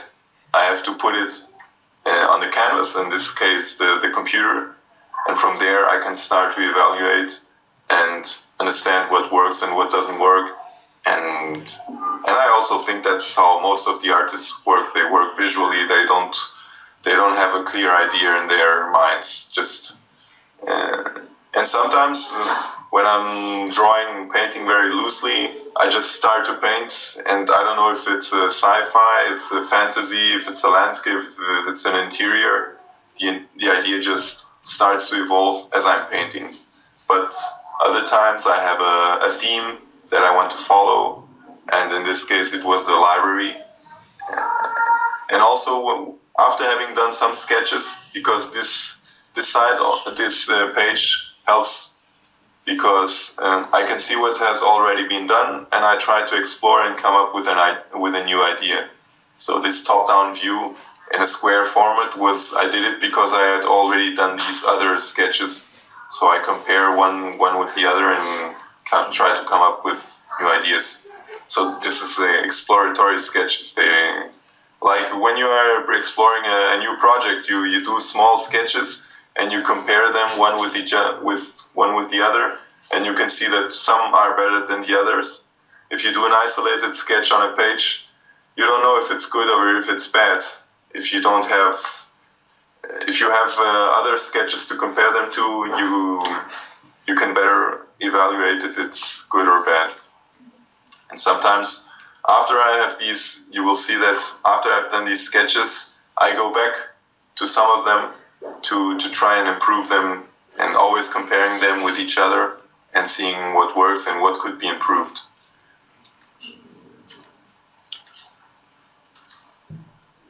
Here it was an error of the recording. I had done this already, but now you can see how it was done.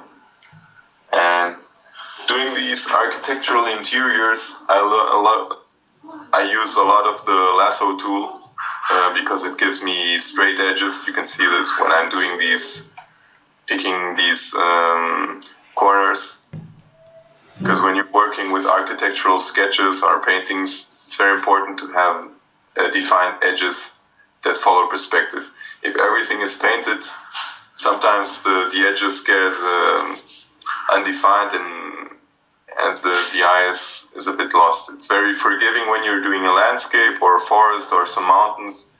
You don't exactly need those defined edges. They don't follow a strict perspective, so you have a lot more freedom. But with these interiors, it's important to have straight edges that somehow follow the perspective grid, the perspective rules. So this whole page took me, you will see, here you can see I'm going back to the sketch, but the overall is 1 hour, almost 2 hours. And this was, I don't remember, but it was most certainly done in 2 or 3 sessions. I usually don't work for more than 1 hour on a painting. I do an interval for, 20 minutes, sometimes a day. But if I paint too much on a painting, if I paint too long on the same painting, I start to lose perception, and I don't see the mistakes that I'm doing. So it's good to do a lot of intervals. And in this one, I try to apply color straight away. And with these sketches, I'm always trying to learn new things, so I'm always experimenting things that will work better. I don't have my technique defined. I'm always trying out new things, comparing them to things that I already did, and in the end, I compare them to see what worked better and what didn't. And for Patreon, that's because I'm doing videos that I'm selling to people, and I have to give them products that have some quality. And there are a lot of videos that I do that I end up throwing away because they didn't work, and I'm always learning new things and exploring. And here, for example, this one I started with color right away. Here, no, I'm starting with in black and white and then applying color on top with a blue overlay and then a yellow glow in the middle. And again, I just had the idea of a giant sphere with lights inside a library, but with nothing defined. The ideas evolve as I'm doing these sketches. I go back to this sketch, apply another part of the staircase in front, a railing, and working this small, I don't have to worry too much about perspective. I can have a global idea of the way things are working.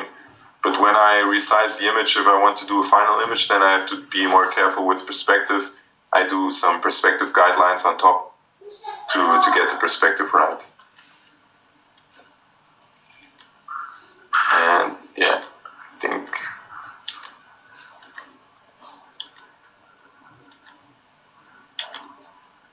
when it starts as you get in the final stages, you start. It gets less obvious what I'm doing, but there are a lot of small details that are very important. Although they may not look like it, but it's ultimately it's what gives it some realism. I sometimes, for example, I'm going to show you now another video of this one. You can see that here, until this stage, which is about, I don't know, 40 minutes into the painting, and it already looks very similar. Sorry.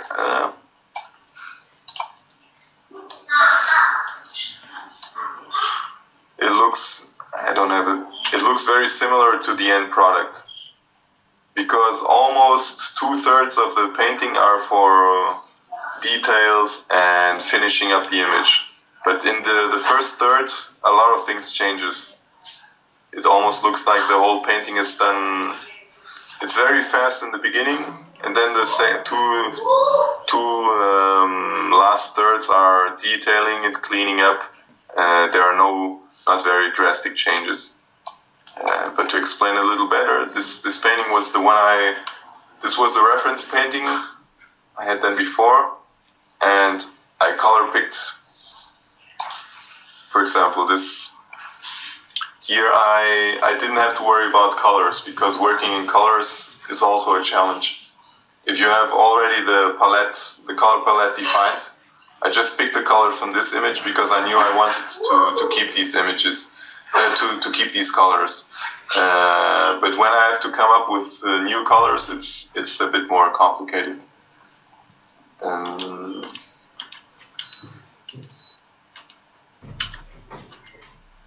Well, I don't know if this is boring. If you want to ask me any questions now, or no, actually, well, I had one question. So why do you think that? Well, it's not related to this painting, but why do you? Well, this painting, I have another question. Because even when you have your palette of colors, I think it's not easy to achieve a similar result, because if you compare the original and the last picture, they have the same color of fire, the same color of the environment. I mean, even if you have the colors and you can select the color, it's difficult to get that. But sorry, you're asking me how I apply the colors, or no? It was not a question. Okay. Yeah, in this case, for example, the initial image looks very similar to the final one. But there are other cases when there are a lot of color changes throughout the process. For example, I'm going to show you here another one, only the step by step. No, here I start in black and white, and here I'm applying some colors. But if you compare, for example, in this stage, the color should have been defined. But if I show you the last step, you will see it's a lot more magenta and blue. And from here to here, there's a big color change. So sometimes colors also explored, and I don't have a defined idea of what colors should be from the beginning. But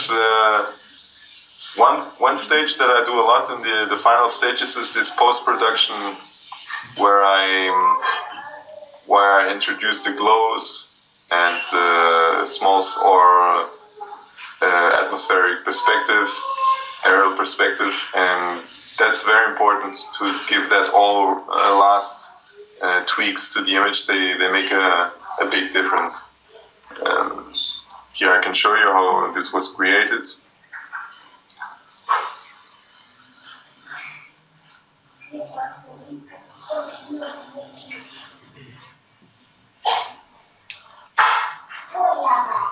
So from here, here the image is still small, and then I resize it and start to introduce all the smaller details and cleaning up the image. And introducing this character and these final then details.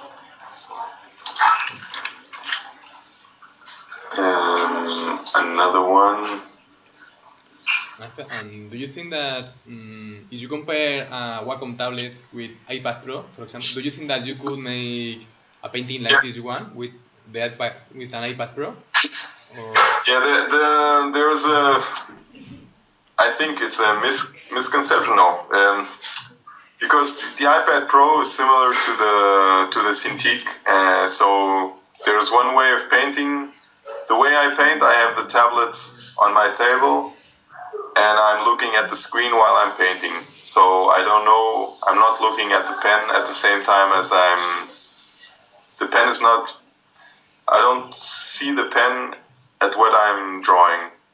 But that has a big advantage because when you have a pen, it covers the area that you are painting. Something that I only understood when I tried out a Cintiq, and I started to paint, and I thought, yeah, well, I'm not seeing exactly what I'm painting. So it has some advantages to paint with the tablet, with the Wacom tablet on your table. On a Cintiq and iPad Pro, you have that disadvantage that you can't really see what's underneath the pencil, but it has a lot more accuracy. And I think the iPad Pro finally, because I tested some others and also the older iPads, but it didn't. The precision was not there, and the iPad Pro it almost looked like you're painting on a sketch on a sketch pad. But the big disadvantage of the iPad Pro is that it's very expensive. If you do that kind of investment, you have to use it. It's not something, I'm going to buy an iPad Pro to test it. If you want to buy an iPad Pro, you have to use it. There are other cheaper tablets, but there's always if you want to take this seriously, you should always probably go for Wacom. But if you want to try it out, of course, it's best to use some other brands. And I have some of the work I did at the beginning. I started out with the Wacom, but then afterwards I started to buy small tablets. My Wacom broke, and other brands. But now, since I'm doing this professionally, I try to buy only the best hardware. I tried the Cintiq once, but it was 7 years ago, I think, and I didn't like it at all. The contrast wasn't so good because the screen isn't that good. There was a bit of lag, and I think that there is still lag. And my eyes got tired very quickly from looking at the screen. The screens that I buy that are just for display are better than a Cintiq because they have more quality, because they are just screens. But I think the tablets for drawing will become each time more responsive, and for sketching that architects do in small, they will end up using tablets because it's much quicker. You can apply color, you can save all your files, all your sketches. Even if people say, but you lose that feeling of the pencil and the paper, but you gain other things. So I think it will be so versatile to use a tablet as a sketching pad.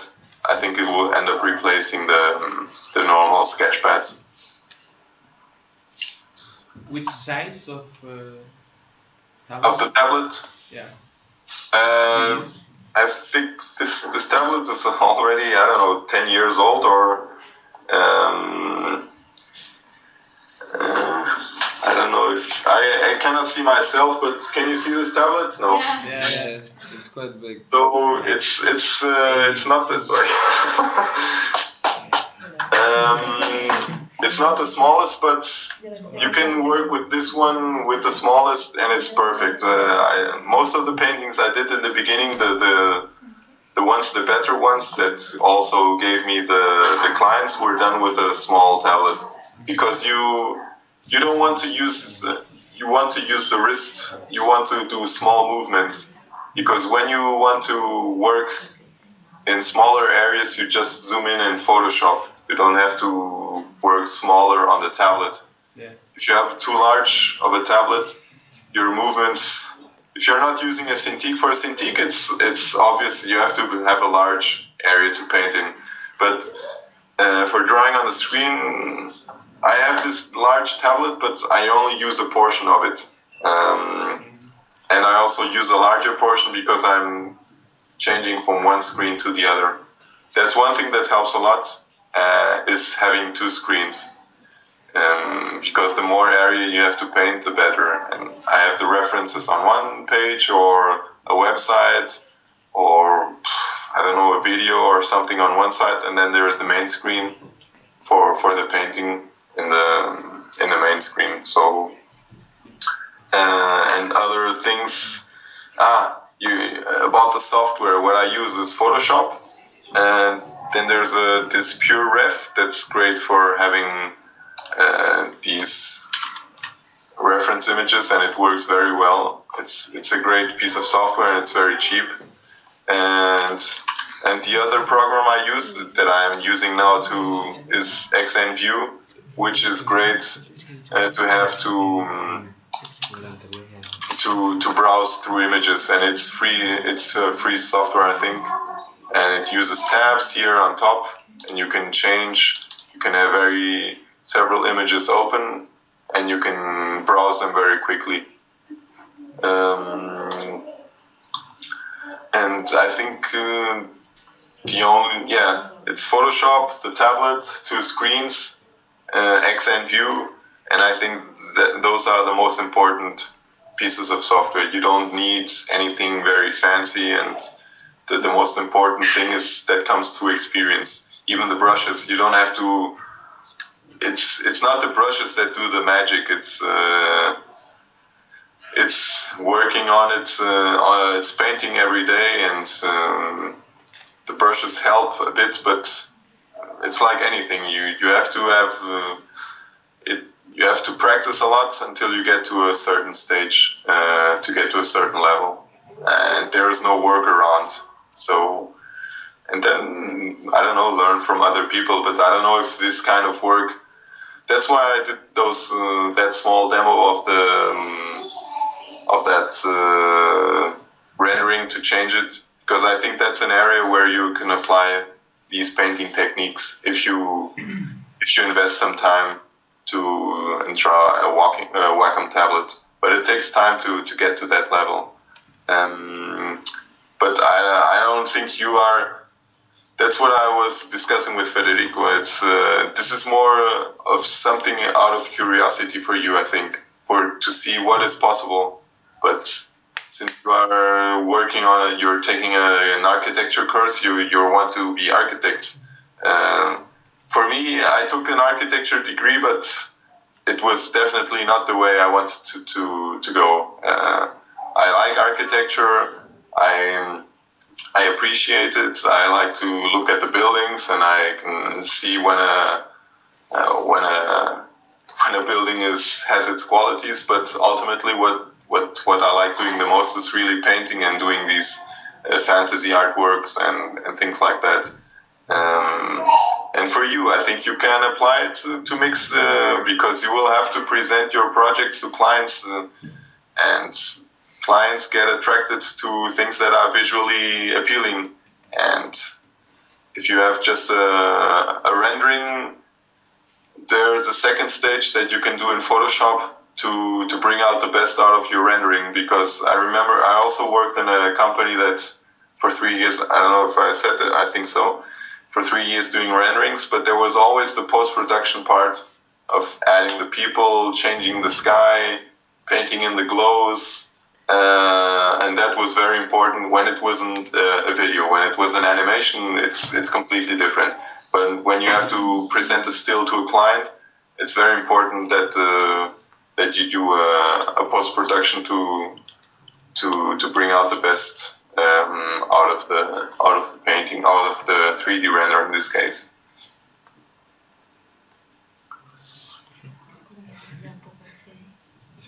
Here, using reference side by side to bring out these Gothic architectural details. It's very important to have. When it gets to these details, it's good to have a reference side by side. I'm not copying it exactly. I'm just getting the overall idea of these details. I think I was looking at the spires and the tops of these structures. And another thing that I have in my computer that's very valuable is a lot of reference folders. Folders for photos of things I like, especially from nature, mountains, coastal areas, forests. And then I have another folder of all the artists that inspire me. And that's also things that you can do with your architecture-related practices. It's to have folders organized by architects or situations that interest you of light entering a building. And then once you start, when you have to project your own buildings, you just go to that reference folder and use that as inspiration and, I don't know, copy the ideas of other architects, because I think that's a saying, nothing is invented, everything is copied. So you just have to copy from several ideas, from several sources, and then you can come up with your new ideas. But it's very important for me in my workflow. It's one of the most valuable things I have is the reference photos and reference paintings from other paintings. I have a large quantity of paintings that I visit daily, these CG art forums, where I copy these images from other artists to my folders, and I'm very inspired by some of the things that are being done out there, and it's great. The internet is great to share and be inspired and see what the other artists are doing, and it's a very strong and very active community of CG artists.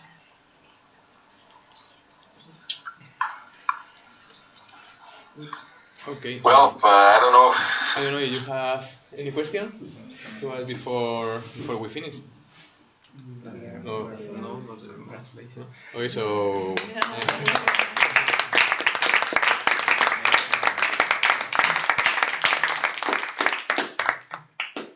Well, it has been a pleasure for us to be with you one more year. Okay, same here. And let's hope that next year we can see you again. Okay. Thank you. Thank you. Well, Thank you very much. Thank you. Yeah, you're welcome. Thank you for listening and not sleeping. okay, so see you Bye. soon.